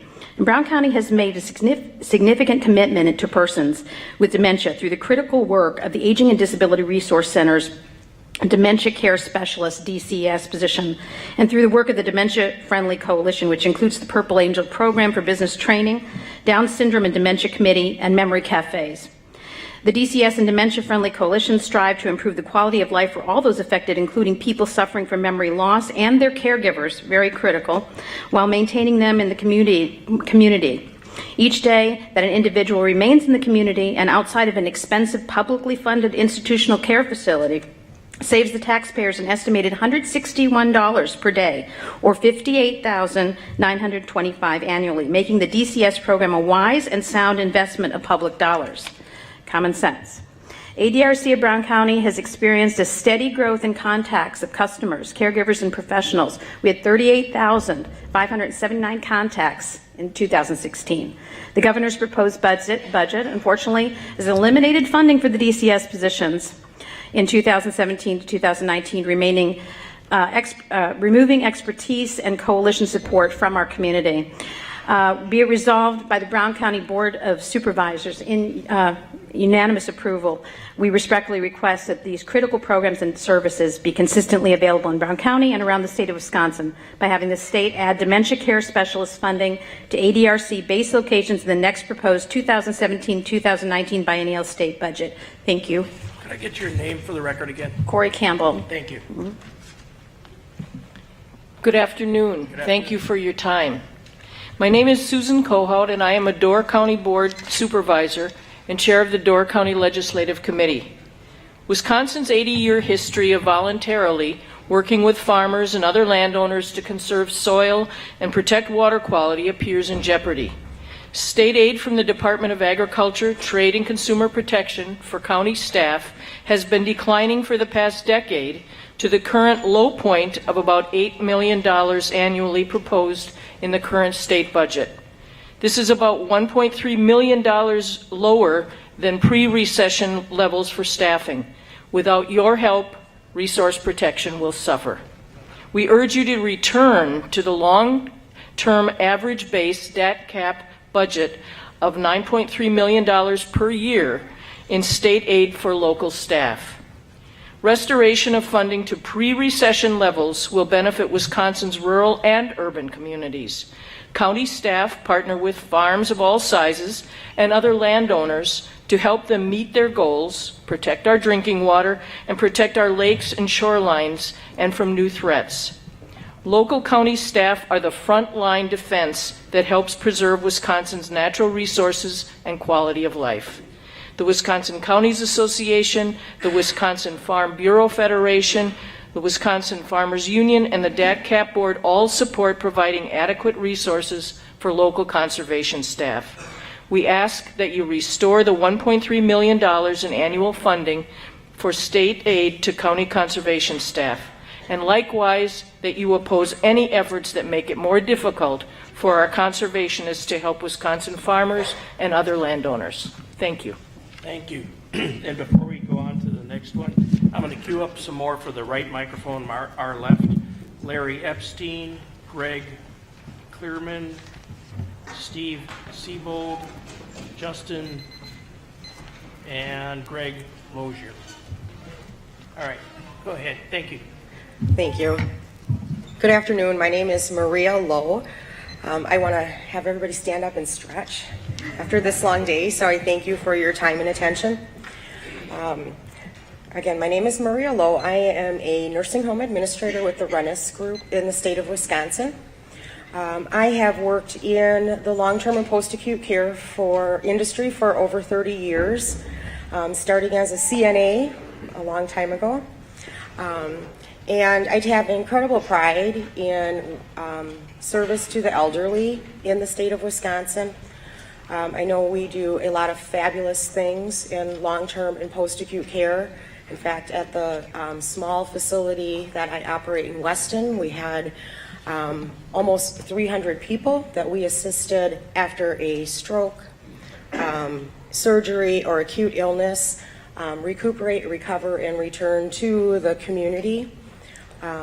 We also employ fabulous caregivers who help the elderly understand their medical condition and help them make healthcare choices, and provide compassionate and skilled care at end of life.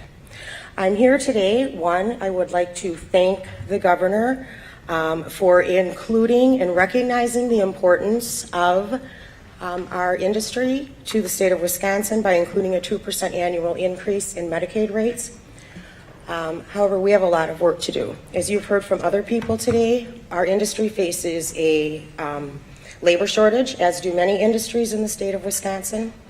That labor shortage is especially apparent in our industry because of our tie to Medicaid funding, which according to one recent study, Wisconsin has the worst Medicaid reimbursement rate in the country if you take into account the allowable Medicaid expenses.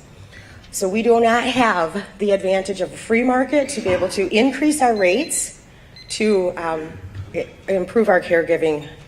So I respectfully request that in order to maintain adequate staffing in our facilities to provide that care, that we maintain the governor's proposal going forward in this budget. Thank you for your time. Thank you.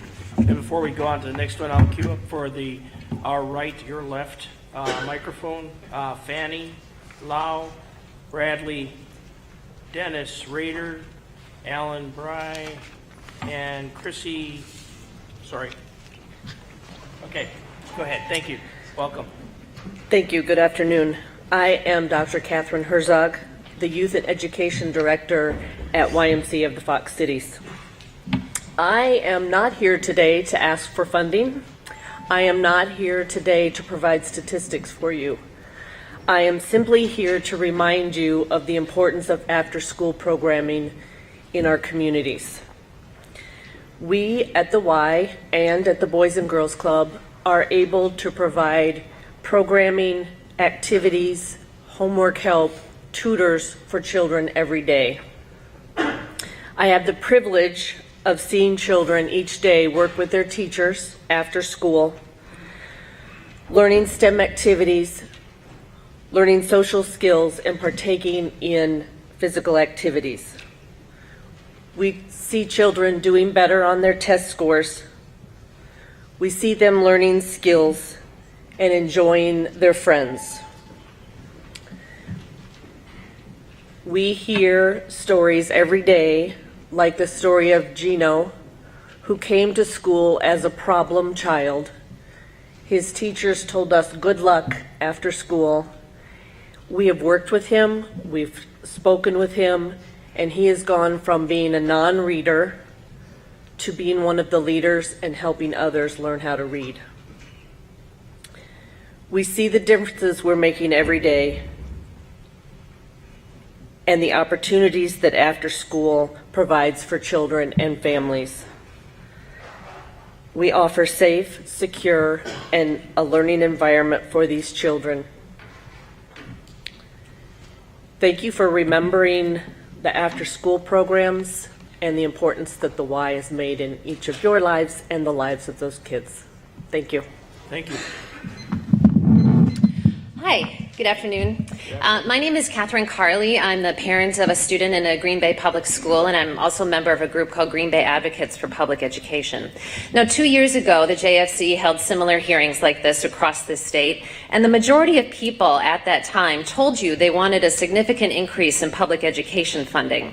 A majority of people in the state said they did not want any expansion of the private school voucher program. And every single disability rights organization in this state said no to special education vouchers due to the potential harm they could have on some of our most vulnerable children. But you, the members of the JFC and your fellow Republican lawmakers, chose not to listen to the majority of people in this state. You did not increase funding for public education. You did continue the growth of private education vouchers, and you tacked on special education vouchers to the budget. You said, hey parents, thanks for your opinions, but no thanks. I came here today to remind you that you work for the people of Wisconsin. You do not work for the American Legislative Exchange Council. You do not work for the so-called reformers who greedily try to take our public tax dollars for your own private interests. You work for the people of this state. And once again, the majority of people in this state are demanding a significant increase in public education funding. We choose public education. We choose to support our schools. We choose to support our dedicated public school teachers. Now, you may have sensed a sort of political awakening across this country and in the state of Wisconsin, and a lot more people are watching what you're doing this time around. And they will not let you get away with what you did 2 years ago. If you are not investing in the majority of children who attend public schools across the state, you are not investing in the future of the state, and you are not doing your job. And Mr. Nygren, if you're back there and you can hear me, you and your fellow Republican lawmakers, if you should choose not to invest in public education once again, you will be the ones looking for new jobs in this state. Thanks for listening. Thank you. Good afternoon.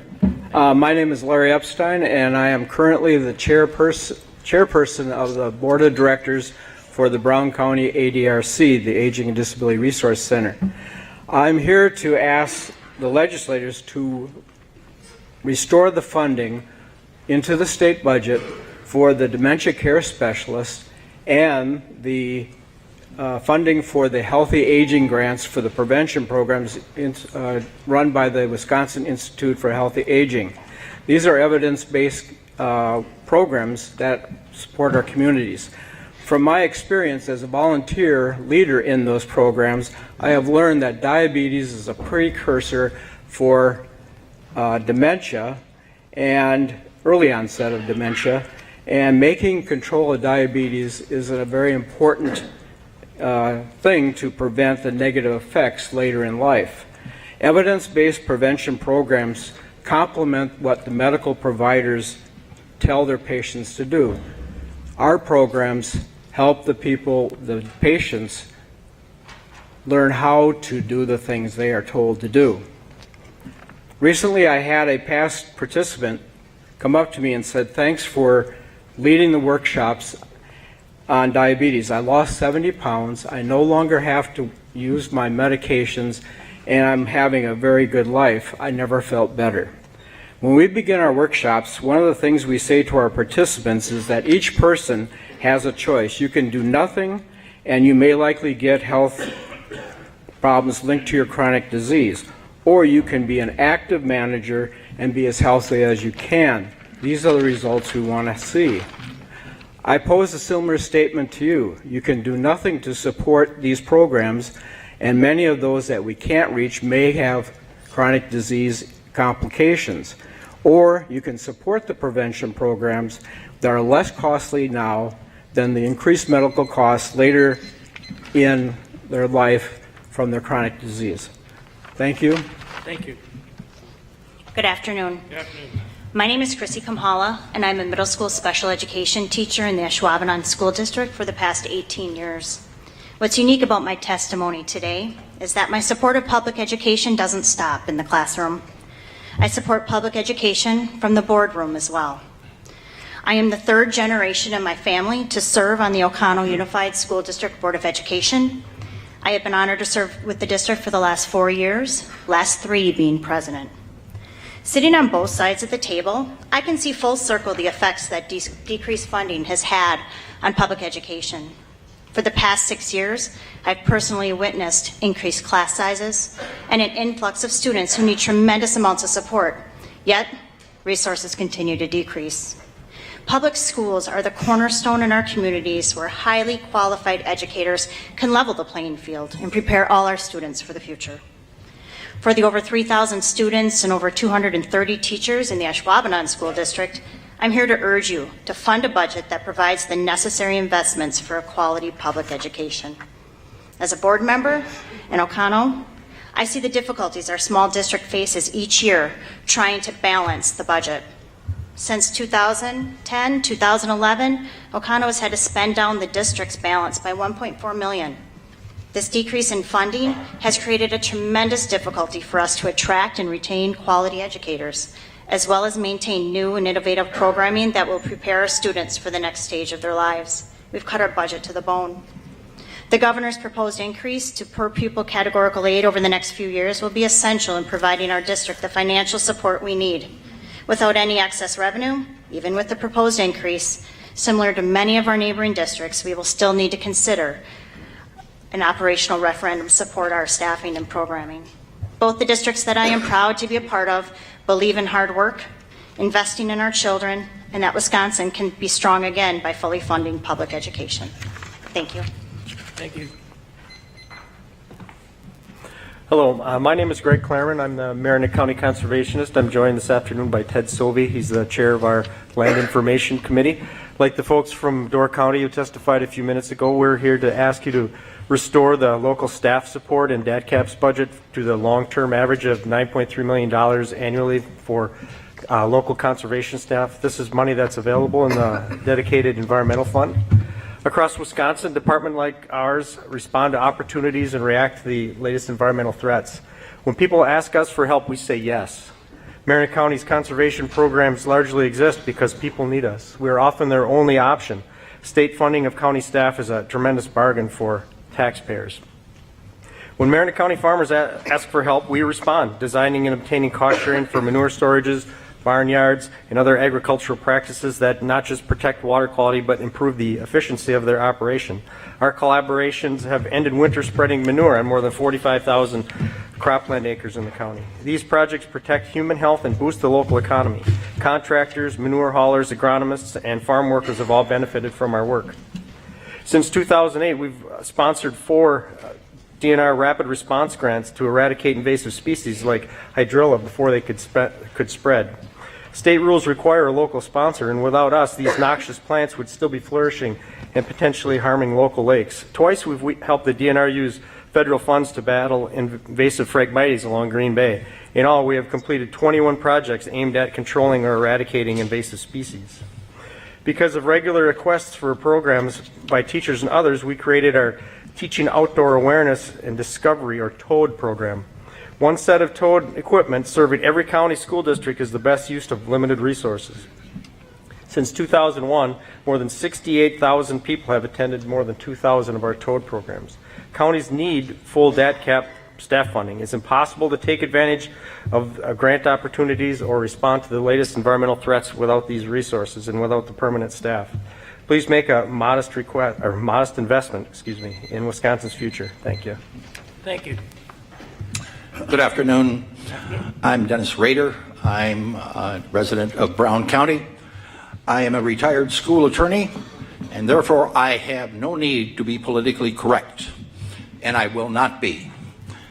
I represented 35 public school districts in northeast Wisconsin, as well as 12 private schools in my 30-year career. I'm a product of 16 years of private Catholic school education, where I was taught that we were right and everybody else was wrong. I'm also a product of 4 years of graduate work and a law degree at Madison, where I learned that I live in a pluralistic society where I have to respect the opinions of others and work with people that I don't agree with.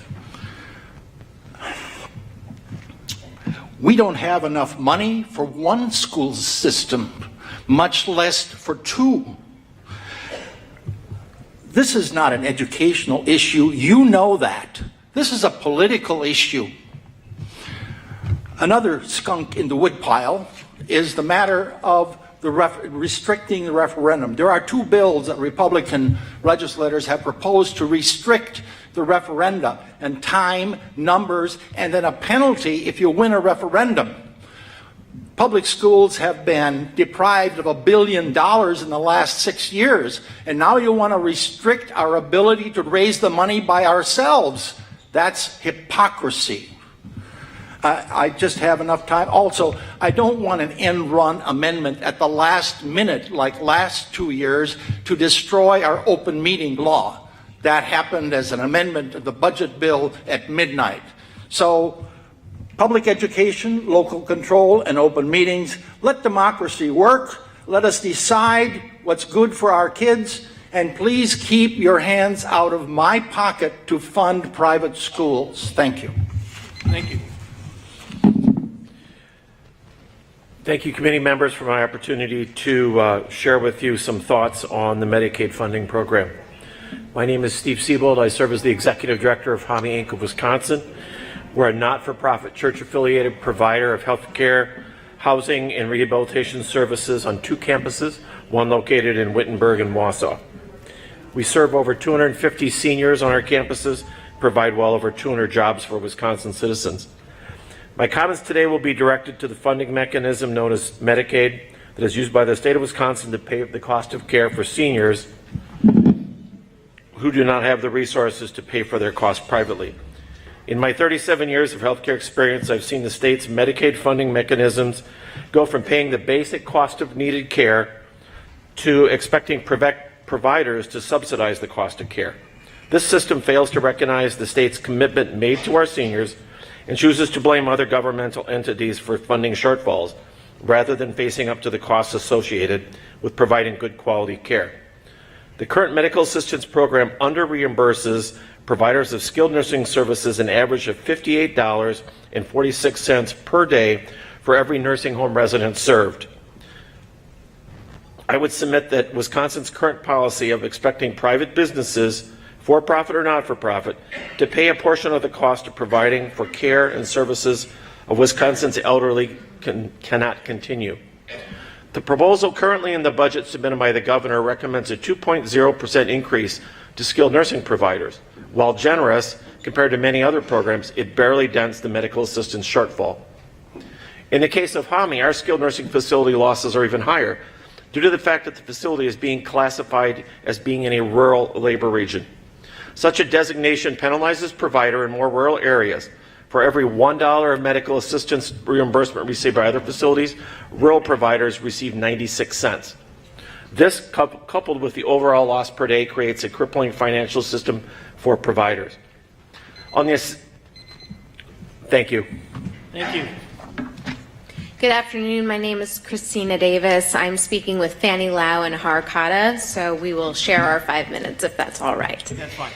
I am the managing attorney of legal action of Wisconsin's Green Bay office, and both Mr. Kata and Ms. Lau have some comments that they will share with you first about our work for low-income Wisconsin residents for whom we provide legal advice and representation at no cost. Thank you. My name is Harkata, a constituent of Representative Nygren and an attorney with Legal Action of Wisconsin. So beyond ensuring access to justice, legal action brings important economic benefits to the state because when we resolve legal issues for our clients today, we eliminate future costs for the state. When we get child support or money judgments for our clients, they are less reliant on public benefits such as food stamps. When we remove barriers to clients' employment, they can get jobs, provide for themselves, and rather than drawing from state unemployment insurance, they instead contribute to the state's tax revenues. I recently represented a client who was living in a homeless shelter. She'd recently been evicted and contacted us about getting her security deposit back from her landlord. Through working for her, I was able to vacate the judgment of eviction against my client. And here's the thing about a judgment of eviction. It ruins your credit, and it makes it prohibitively difficult for you to find affordable housing in the future because landlords view you as a liability. For my client, a judgment of eviction might have condemned her to remain in homeless shelters and might have condemned the state to financially assist her. Through our services, she will instead be able to find an apartment and will remain a productive member of society. I asked the committee to do 3 things. Please retain funding for legal action through the Temporary Assistance for Needy Families, or TANF block grant program, and expand it from providing $500,000 a year to $2.5 million annually. Second, the state currently restricts our TANF funding to our work on behalf of domestic violence and sexual assault victims. In order to utilize these funds more effectively and to broaden the scope of what we can do for low-income families, please remove this restriction. Finally, please codify the grant program into the statutes. This will afford the program the stability to grow and to reach maximum effectiveness. afternoon, Chairman Nygren and Chairperson Darling and esteemed members of the committee. My name is Fanny Lau, and I intern at Legal Action of Wisconsin. I'd like to call your attention to a provision in the budget we're concerned about because we believe it will have serious negative implications on our clients and their children. The Food Share and Employment Training Program, or FSET, is supposed to be providing individualized, customized training and assistance to food share recipients, but it is not currently doing that. Recipients are not getting individualized help with their specific barriers to employment, which may include legal assistance to obtain a driver's license or clearing up someone's arrest records. The recipients are not getting access to real job skill training or education, and instead they're being told to search for jobs for hours every week without consideration for jobs they may be struggling with or other life commitments they may have. The state is asking you to put $150 million more into this program. But before you do that, please consider the risk that struggling Wisconsin families with children already take trying to comply with this program and their FSET workers. Before putting additional burdens on your constituents, who are the most marginalized and impoverished families in Wisconsin, and before giving the state's FSET workers more to do, before risking our citizens' critical access to their food benefits, the state needs to step back and really evaluate how well this program is currently working and require meaningful, measurable benchmarks from its FSET providers. Thank you so much. There's just one more provision I would like to draw your attention to in the budget. The governor's proposal to eliminate the Labor and Industry Review Commission. This elimination would have the unintended consequence of increasing the burden on our circuit court system and the cost in that circuit court system. The LIRC, as it's known, is very effective at resolving appeals from people who seek unemployment compensation benefits, and most appeals end there, and circuit court is the next step after the LIRC. If you take out the LIRC, you're going to see more employers having to defend against employees in circuit courts, which are already overburdened and understaffed. So we would strongly encourage you to remove that provision suggested by the governor from the budget. Thank you for your time. Thank you. Good afternoon. My name is Justin Sislevich. I am the licensed nursing home administrator at Hami Home of Wittenberg. Hami's been experiencing operational instability directly related to inadequate Medicaid funding. Our last fiscal year, Hami's skilled nursing facility experienced a Medicaid and family care loss of $900,000. To make up this loss, Hami's had to shift costs and subsidize it by charging higher rates to individuals that could be self-funded and focusing on short-term rehabilitation clients. Even with cost shifting and subsidization, Hami Home experienced a $162,000 operational loss for our 2016 fiscal year. In addition to the inadequate Medicaid funding, our executive director, Steve Siebold, mentioned labor regions. Hami Home is 3 miles east of the Marathon County labor region. The difference would be $100,000 to Hami's bottom line if we were in that Marathon County labor region. With the inadequacies, Hami Home has a number of vacancies where we cannot attract enough staff. We have 22 CNA openings and 9 licensed nursing openings. The vacancies has forced our facility to deny admission to over 125 people. I asked the committee to support the governor's budget for the 2% Medicaid increase, as well as to support a direct care Medicaid nursing payment standard at the statewide median, which the minimum payment does not fall below the labor region base. The increases requested in this testimony will not solve all of Hami's financial issues. The increases will allow us the ability to increase caregiver wages, to attract more staff, and to not turn people away from our services. Thank you. Thank you very much. Before we go on, I'm going to call some more people into the queue would be our left, your right microphone, would be Emily Shelton, Steve Johnson, Jane Benson, and Richard Kuckstorf. Also, Jessica Neal was called for that one over there. I don't know if she left. Okay. And then for our right microphone or your left, would be Dale Burry, Danny Cole, Rich from Marinette, Joe Lipom, and Naomi Adams. That's okay. Go ahead. Thank you. My name is Brad Schraven. I'm the local attorney manager for the Peshtigo Trial Office of the State Public Defender. Thank you. My office represents 2 counties, Marinette and Oconto County. My office has 3 staff attorneys in it. I'm here today to talk about continuing support for pay progression for assistant state public defenders and assistant district attorneys, and I want to thank the committee for their past support in doing that.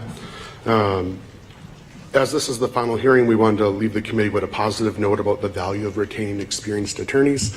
Sorry, I get yelled at in court all the time as well.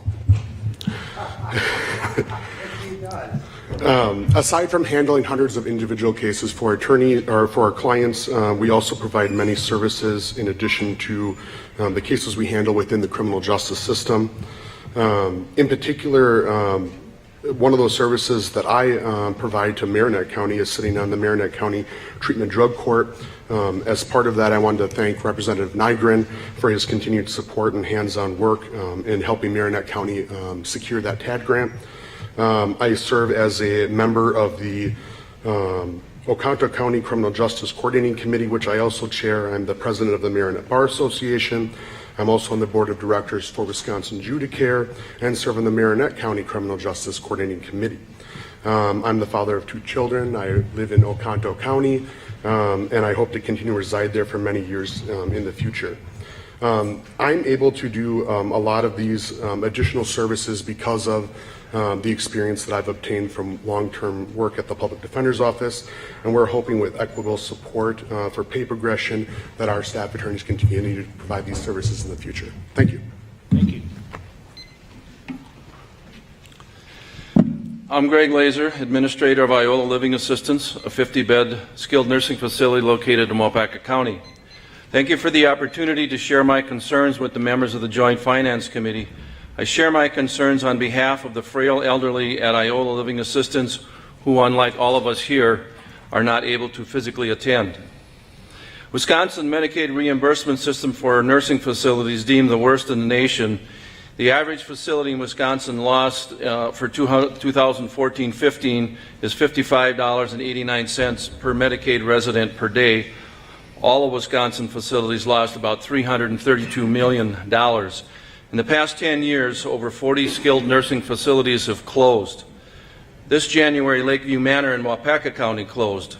Around the state, many others are on the brink of closing. In 2003, there were over 43,000 skilled nursing beds in the state of Wisconsin. Today, there are less than 33,000. The state, by systemic chronic underfunding, is starving them out of business. Recent long-term care trends favor CBRF, RCAC, and home care settings, but they are all plagued by the same chronic underfunding of the MA program. Family care is also underfunded by the MA program. In addition, when the elderly come to a skilled nursing facility, they are more clinically complex and expensive to care for.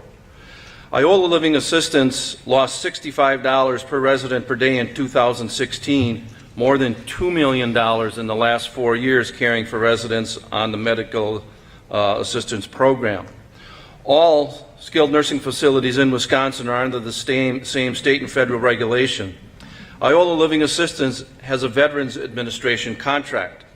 The MA rate we receive is $165.10 per day per resident.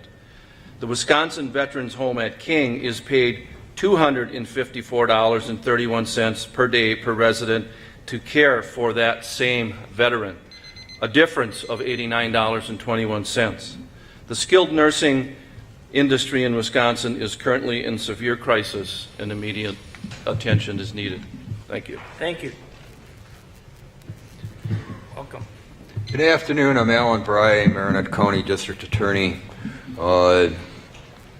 Thank you for coming to Marinette. You guys, you do a fabulous job of legislating for the needs of your constituents. You increase penalties for crimes, you create new crimes as needed. But if you look in your budget, you'll see that there's no backup in the DA's office for the crimes you've created or increased. Senator Darling, congratulations, OWI 4 felony. I know you've worked many years for it. The burden on the district attorney's office is 44 more lawyers. The number proposed by the governor is 0. No governor since Tommy Thompson has put in his budget more lawyers in the district attorney's office. I'll say that again. No governor since Tommy Thompson has put more lawyers in a district attorney's office in a budget. Why? Because the board that was to oversee this and give you your fiscal estimates got vetoed out at the time, and the repair bill was never done. Now there is a bill down there now. We're asking for 2 employees, 2. At the time the original bill was vetoed out, there were 5 employees that were approved and put in DOA. They've absorbed 4. There's 1 who sends us memos. Senator Hansen signed on as a sponsor. Representative Jeff Mursaw back there signed on as a sponsor. I've asked your people to sign on. If you do this, in your next budget cycle, when it comes to the district attorney's offices, there's a freestanding budget with your personnel requests. Now, I had a glimmer of hope last time. DOA asked all the DAs, what do you need? We submitted 96 bodies. Your budget is 0.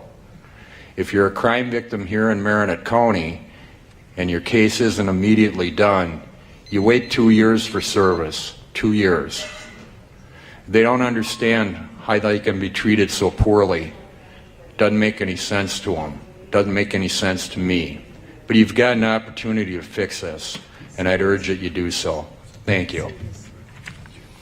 Thank you. Good afternoon.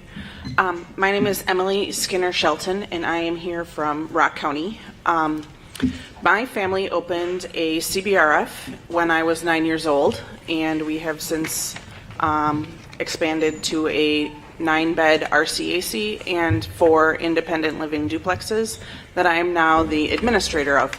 And I'm here today in support of the request made by WALA RSA of Wisconsin, Leading Age, and WeCal for $40.4 million in an additional ask specifically directed to direct care services. The average assisted living caregiver makes $10.27 an hour. You can make more money at a gas station or at a big box store than that, and the work is a lot harder. We have 2 positions that are open in our facility right now, and when I posted them in the newspaper, we got 2 applications. Neither one of those people were qualified for the positions. So they remain open, and I remain unable to find people to fill them because you can't expect people to do this kind of work for $10.27 an hour. We luckily have been able to offer benefits like health insurance and retirement to our employees. We're one of very few assisted living facilities, especially small facilities, that are able to do that. When Family Care came into Rock County in July of last year, we now get $400 or $500 less a month for each Family Care resident in our facility than we were getting before, because our rates were already the lowest in the county, and the ADRC never had a problem with paying our full amount for funded people. I don't know how you guys expect for us to be able to continue to care for the elderly when that's $60,000 a year less in our budget, and we're a small facility. There are 2 facilities in our town that care for the elderly. So without this money, I don't know how you expect for facilities like us to stay open. Thank you. Thank you. Good afternoon.